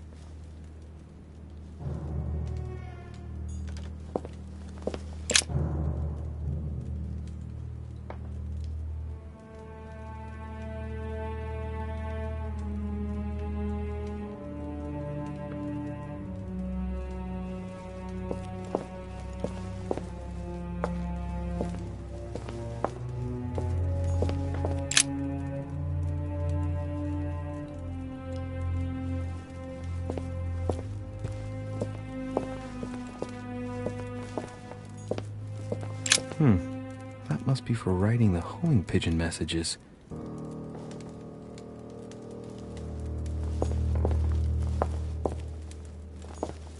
An iron mask.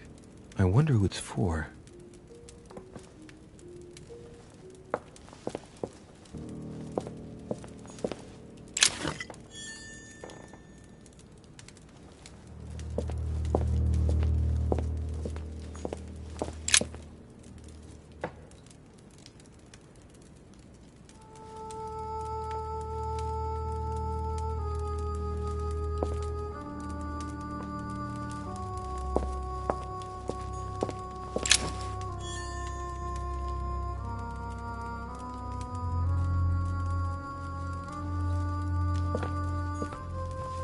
seeing things, or is that an actual von Leeuwenhoek microscope? Incredible. Mortimer really is at the cutting edge of science. Even at the Order, it took us ages to get one of those.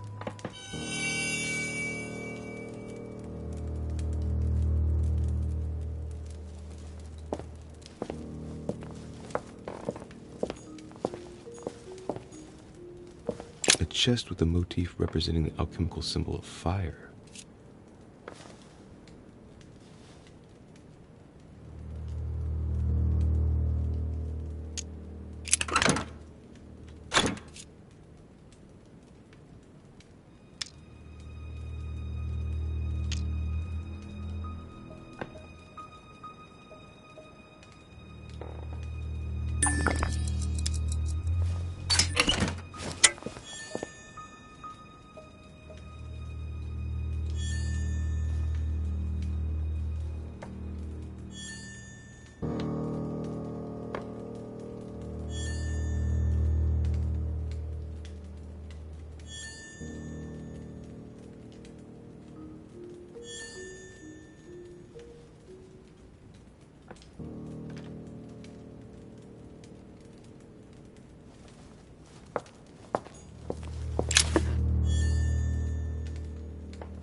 Table of alchemical elements. So, Lord Mortimer also studies alchemy? It seems like he's interested in everything.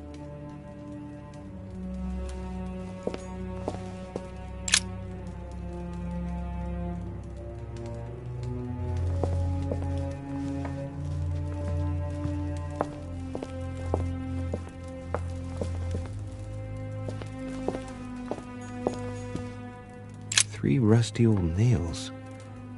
They're about 20 centimeters long.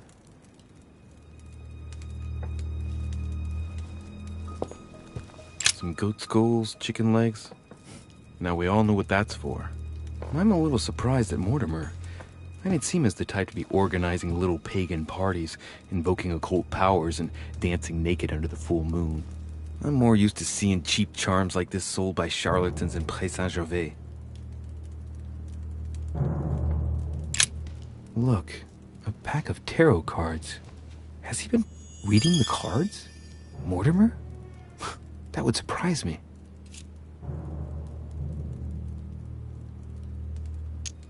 It is a typical draw on a line that answers a specific question.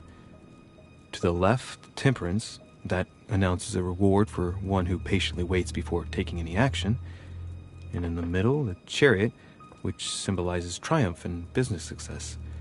To the right, the Emperor evokes a future full of power and stability.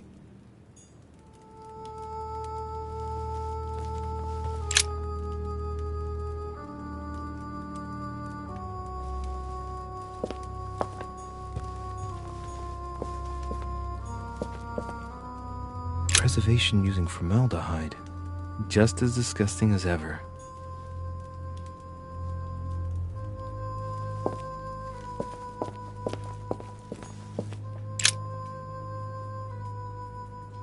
This is my mother's writing. I've picked up her trail. What is she up to? Obviously, she wants to lure Mortimer somewhere, but where? The only clue she's left for Mortimer is this stone sword. It must be intentional. It looks like a decorative sword, like from a statue, for example. And judging by the state of it, I'm guessing it's been left outside for a long time.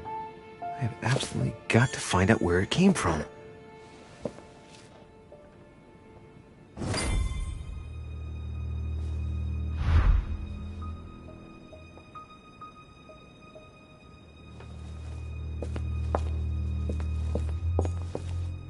It's locked.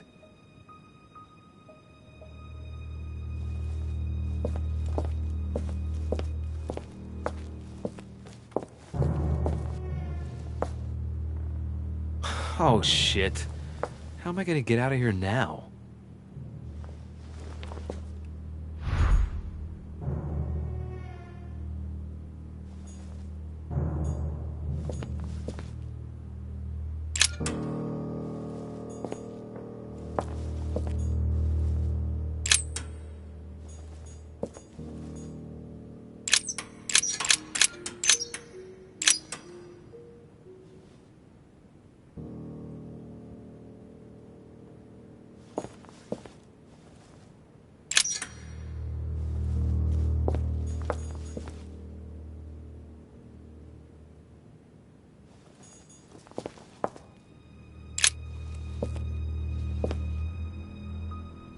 This looks like the same mechanism as the one on the other side.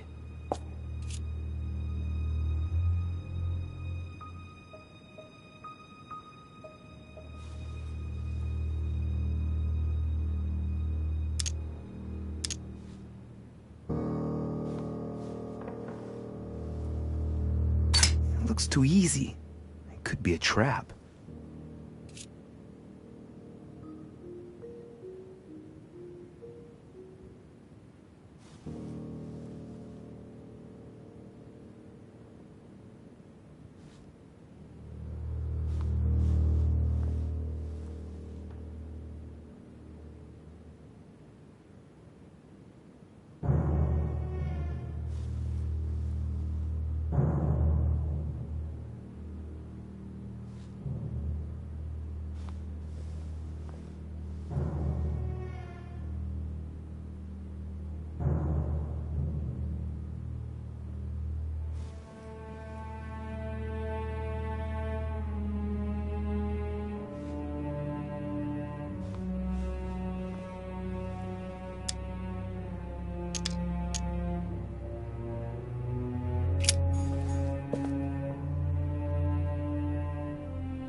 This looks like the same mechanism as the one on the other side.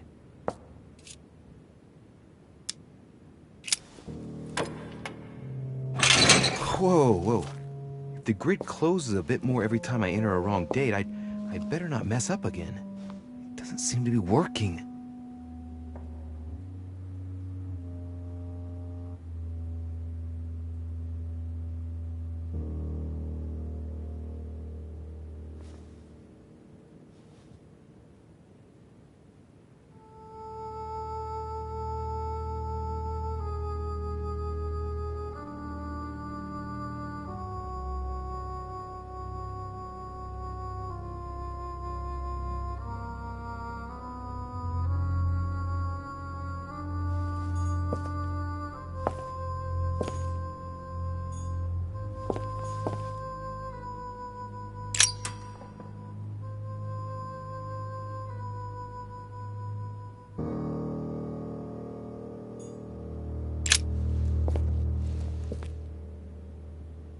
This looks like the same mechanism as the one on the other side.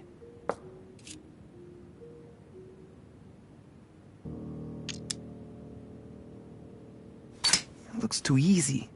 It could be a trap.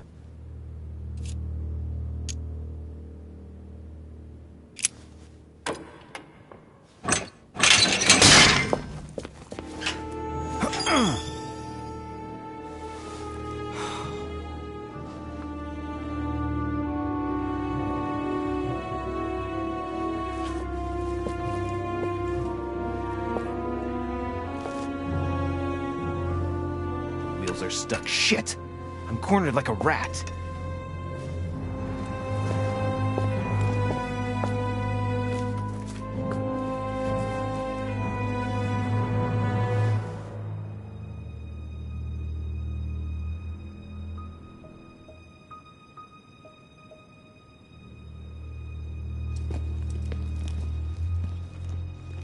Someone's coming.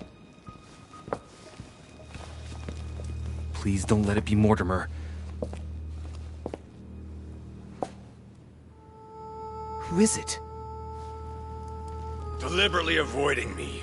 4 years ago I was his favorite, But nowadays, I have to ask for an audience with his lordship. Damn it! It's Peru.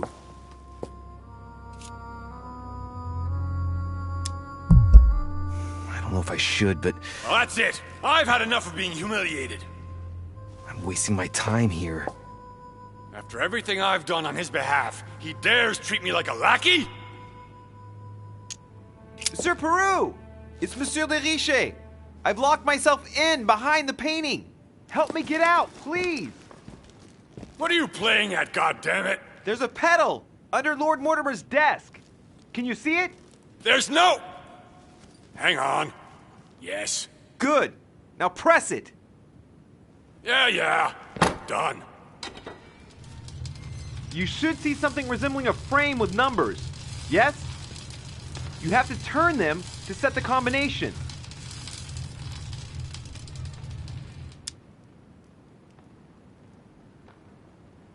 "1191."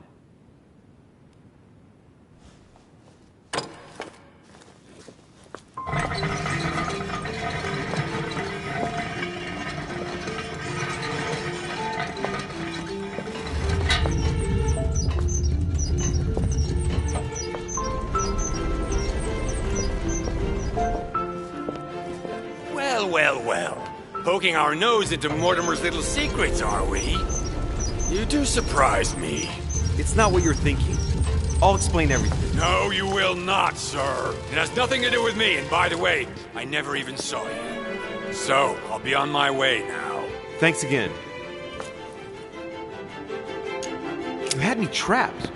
Why not say anything? I would have wanted someone to open the door for me, too. And while it's too late for me, it may not be for you. I don't understand. Yeah. Goodbye.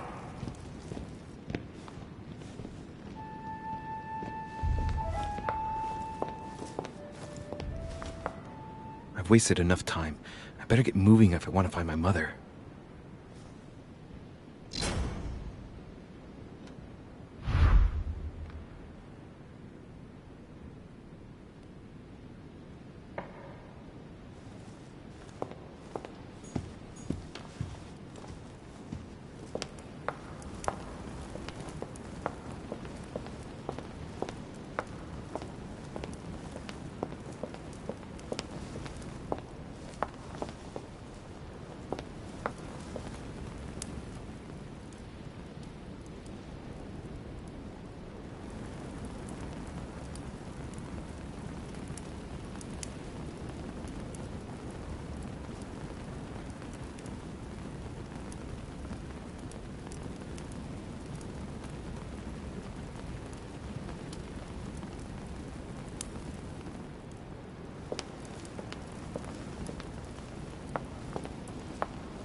This note is about a meeting with Lord Mortimer. There's no doubt about it. Alright, I need to find out where the sword that came with it's from in order to find Mother.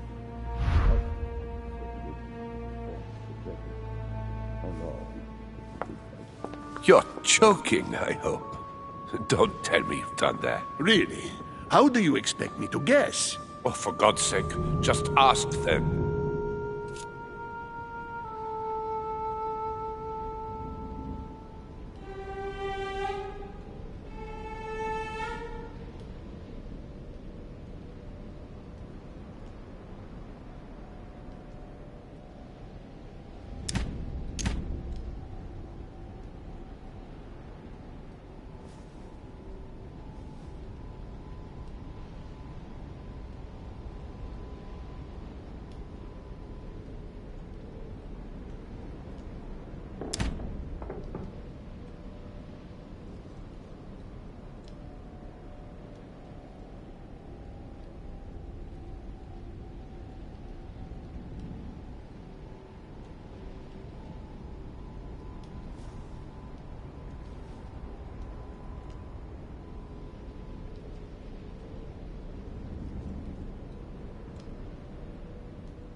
We must absolutely inform Sir Gregory.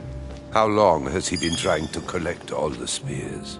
I must have brought him the first one 20-odd years ago. Do you know if he has managed to get the original? Well, in any case, he's got all the ones we had at the Vatican. He made me replace them with copies. But I don't understand your reaction. I'm sure it is nothing serious. Aha. I can see very well you do not understand. You have done nothing less than sign our death warrants, and still you don't understand. Someone is listening. What? Monsieur de Richet, why not join us rather than find yourself eavesdropping? Well, I didn't want to interrupt you. I'm sorry.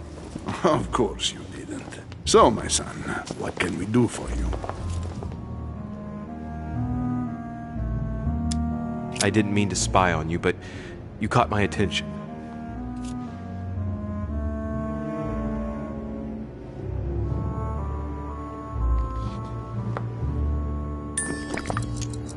Your Eminence, I don't know what you said to Mr. von Volna, but the poor fellow looks positively crestfallen. Not at all. Don't you believe it, Louis. I was just telling Monsieur about Lord Mortimer's burning passion for holy relics. You must have noticed he's a bit of a collector.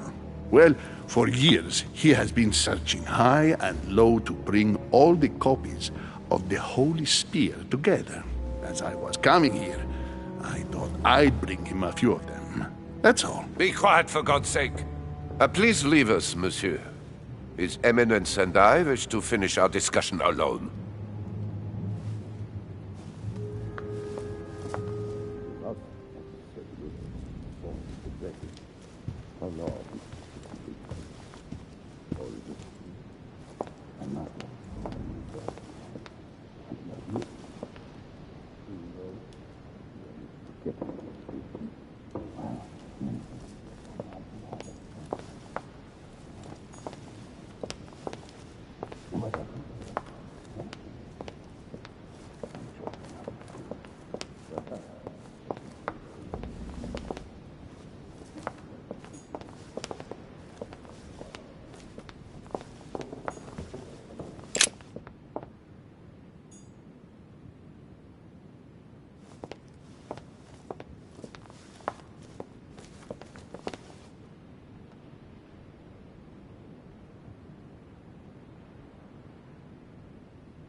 The Last Supper by Leonardo da Vinci.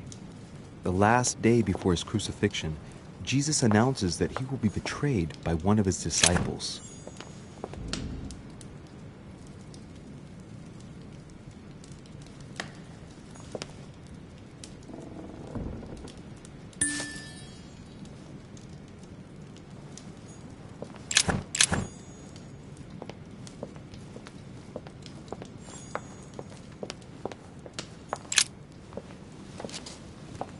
Is everything all right, my young friend? Mr. President, you might be able to help me. I'd like to know where that sword comes from. Any idea? It reminds me of the statues in the garden.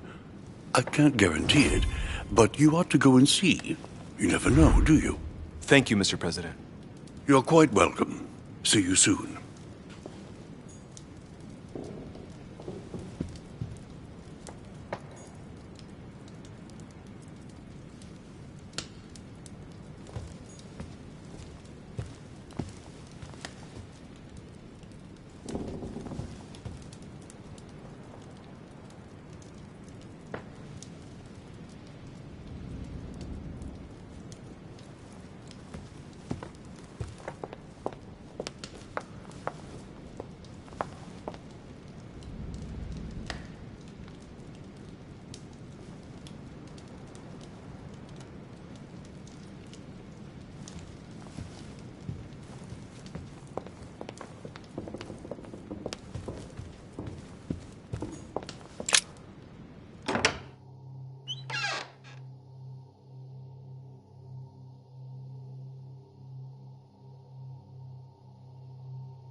I am sorry, sir, but the conference room is under preparation and is consequently inaccessible to guests.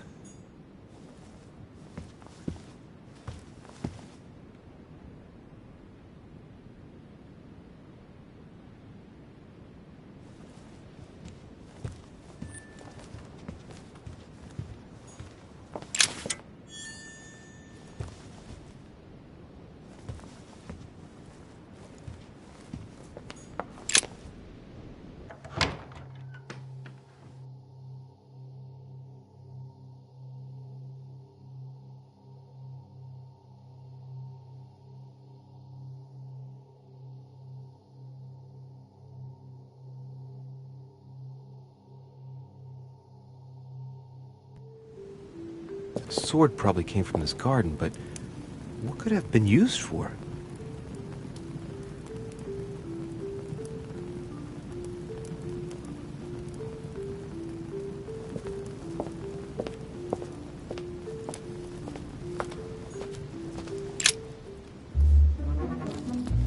You again?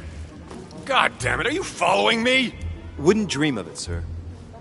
What brings you here?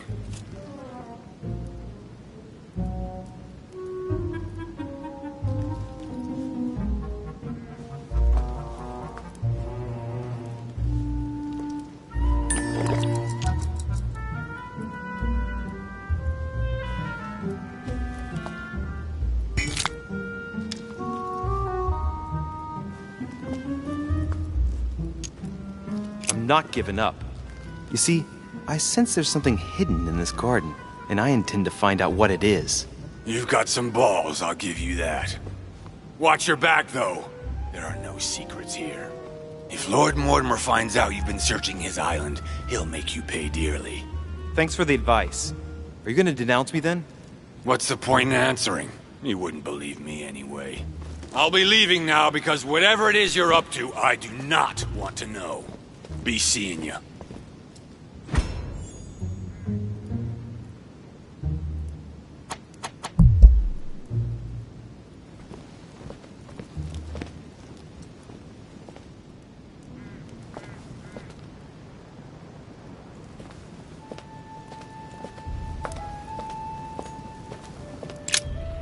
Ariadne. In Greek mythology, she helped Theseus get through the labyrinth. Looks like there's a crack in the region of the heart.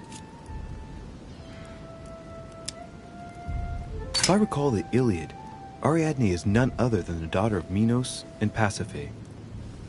She was in love with Theseus and helped him in his quest to kill the Minotaur in return for a promise of marriage if he defeated the monster. She gave him a reel of thread so that he could find his way back through the labyrinth, which was famous for being unsolvable. But once the beast was slain, the gallant was quick to abandon her on an island. Turns out heroes are not what they once were.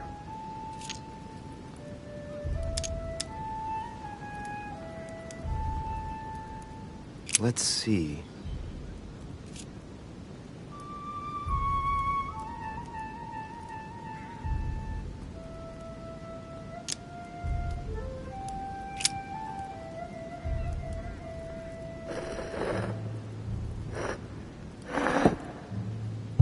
What's going to happen if I've got it wrong?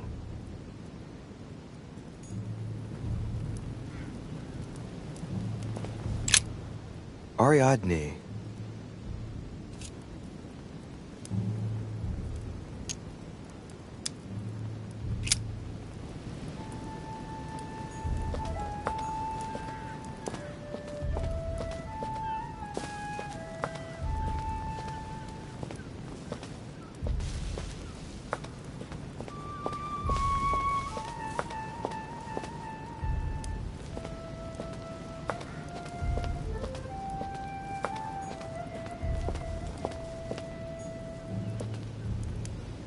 Here's the famous Ariadne's thread, thanks to which, if I remember rightly, Theseus avoided getting lost in the labyrinth.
Ariadne.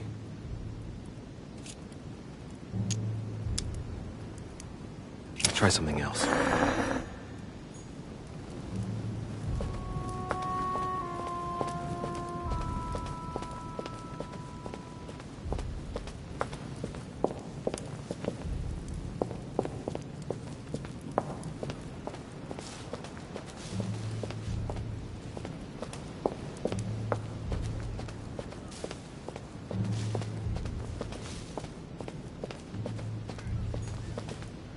Icarus.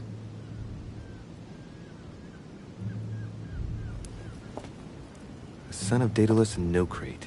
Impossible to mistake him with those wings. After flying too close to the sun, they came unstuck and he fell to his death. Pity.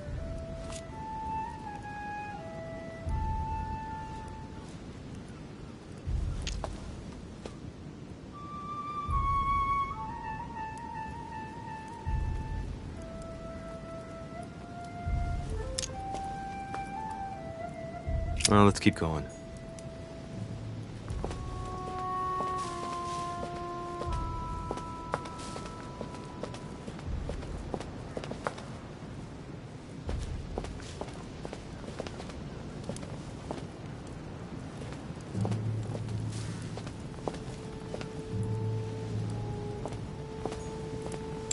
Theseus, son of Aegeus. He's the one who slayed the Minotaur.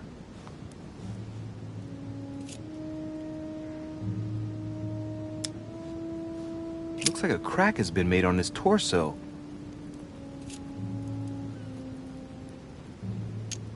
It's as long as a finger. I'd say between 6 and 8 centimeters.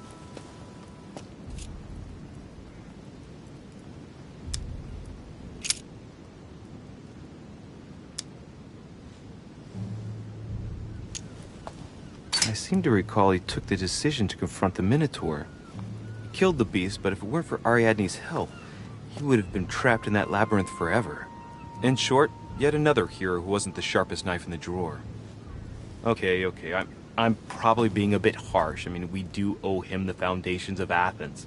In other words, the Republic. Render therefore unto Caesar what is Caesar's.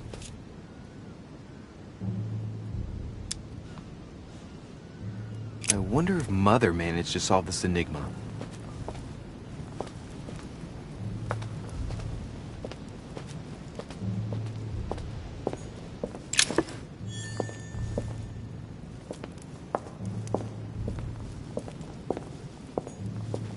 Minos, son of Zeus and Europa.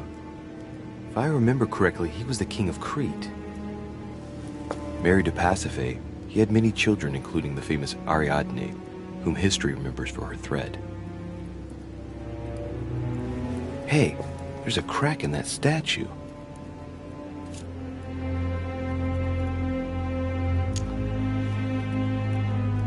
The crack is in the region of the heart. It's a thin crack as long as a finger. A blade could easily enter.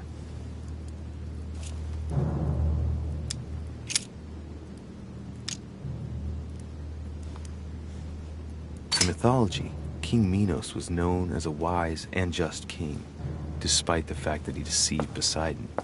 As punishment, his country was devastated by the white bull of the sea god, and his wife became passionately in love with it. From their union, Asterion was born, sadly known to us as the Minotaur. The illegitimate child, the child of shame, who had a sorry fate. And to think that Minos ended up as a judge of the underworld. Decidedly, the high and mighty always managed to get away with it.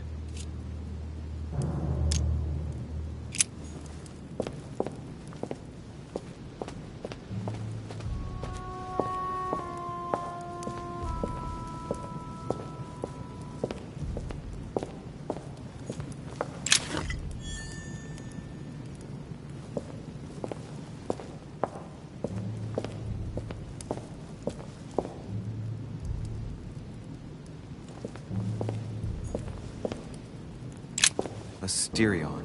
It is rare to see him like this. In general, he's represented with the head of a bull, with the features of the Minotaur. The famous son of Minos and Pasiphae. Asterion was a son of Pasiphae and Minos, or rather the result of a curse put on Minos. Minos was punished for betraying Poseidon. Of course, as strangely it often happens, it wasn't he who was punished, it was his wife. She had to mate with a bull, no less. From that union, Asterion was born, who everyone knows as the famous Minotaur. Rejected by Minos, he was shut up in the labyrinth so he could never leave. And, as if that wasn't bad enough, he died by the hand of a hero desperate to restore his reputation.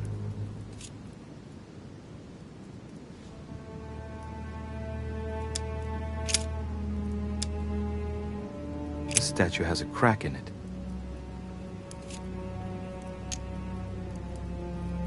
The crack is thin and about as long as a finger. I should be able to thrust in my sword.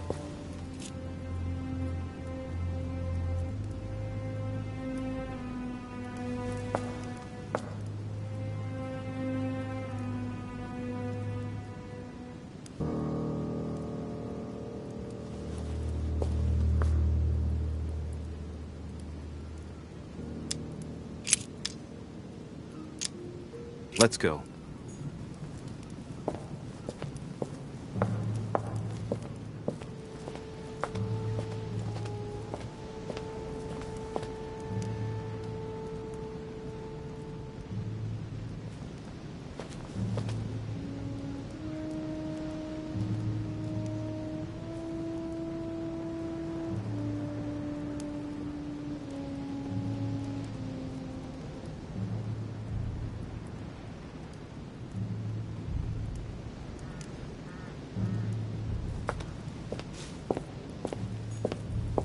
Minos.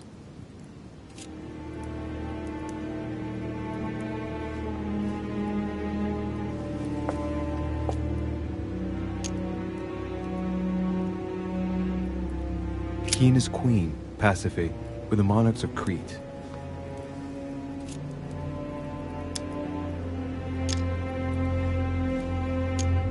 The crack is in the region of the heart.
Daedalus. He's the architect of the labyrinth, and if I'm not mistaken, he's also the father of Icarus.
Pasiphae, daughter of Perseus and sister of Circe.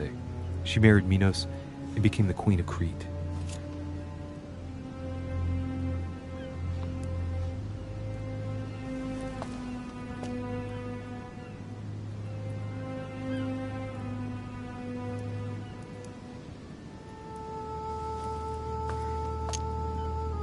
She has no cracks.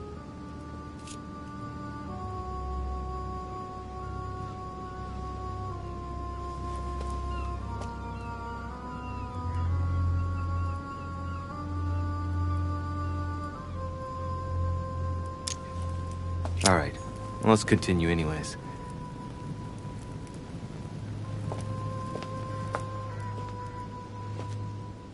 wonder what this kiosk is doing in the middle of the garden. Too cramped to be able to do much. Well, there must be something going on there. What is that? It's like a sort of opening mechanism.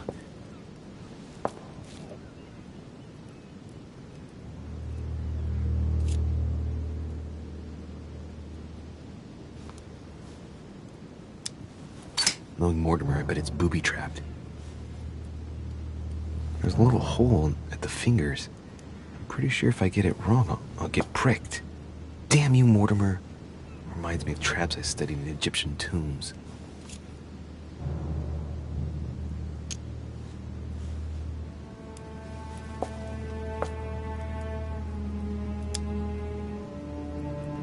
Knowing Mortimer, I bet it's booby-trapped.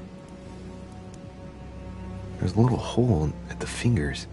I'm pretty sure if I get it wrong, I'll get pricked. Damn you, Mortimer. Reminds me of traps I studied in Egyptian tombs.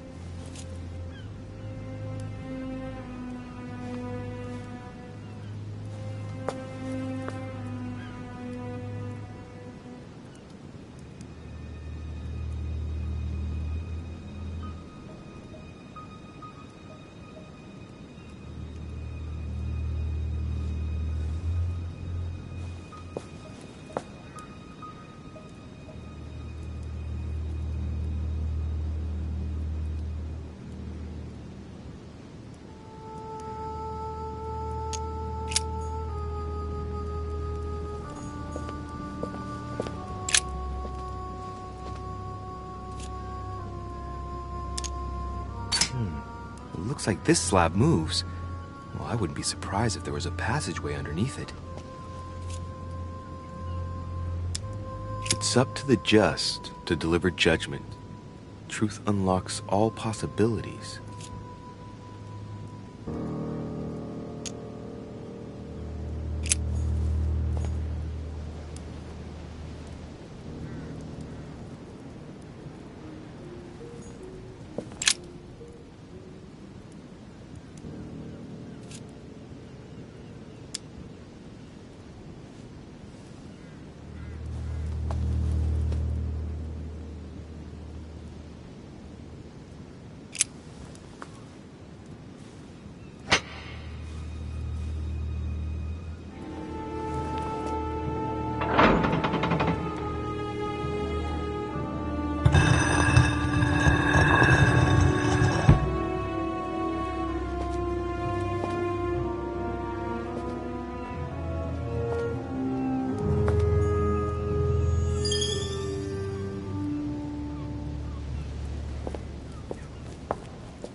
Again?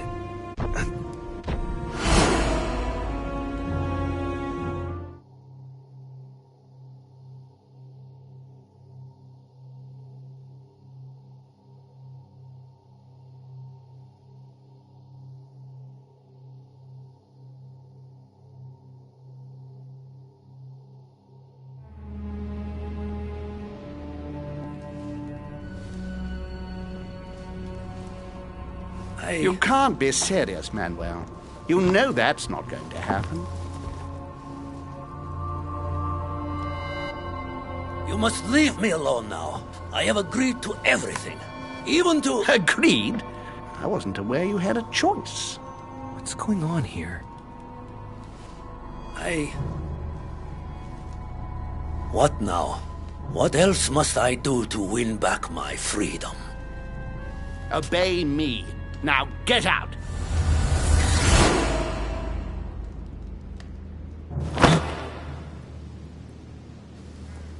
What was that? That's the third time in 3 days.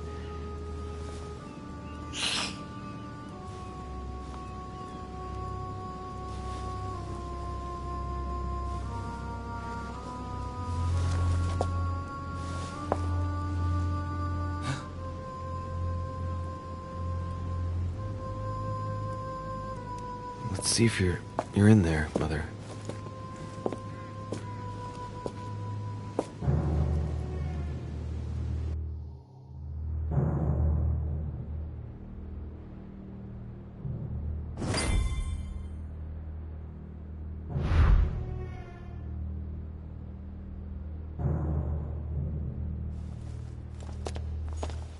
Amber crystals.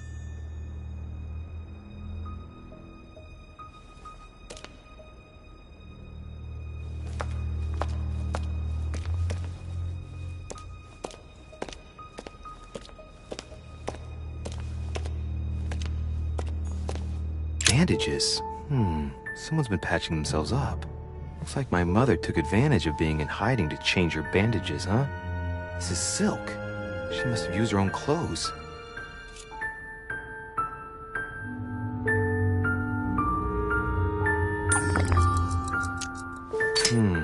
There are patches where the blood isn't totally clotted. That's a good sign, right? She changed them recently, which proves she's still looking after herself and still believes in her chances. Well, I'd love to tell her to keep hanging in there. These bandages are pretty basic. She'll be lucky if she doesn't get an infection.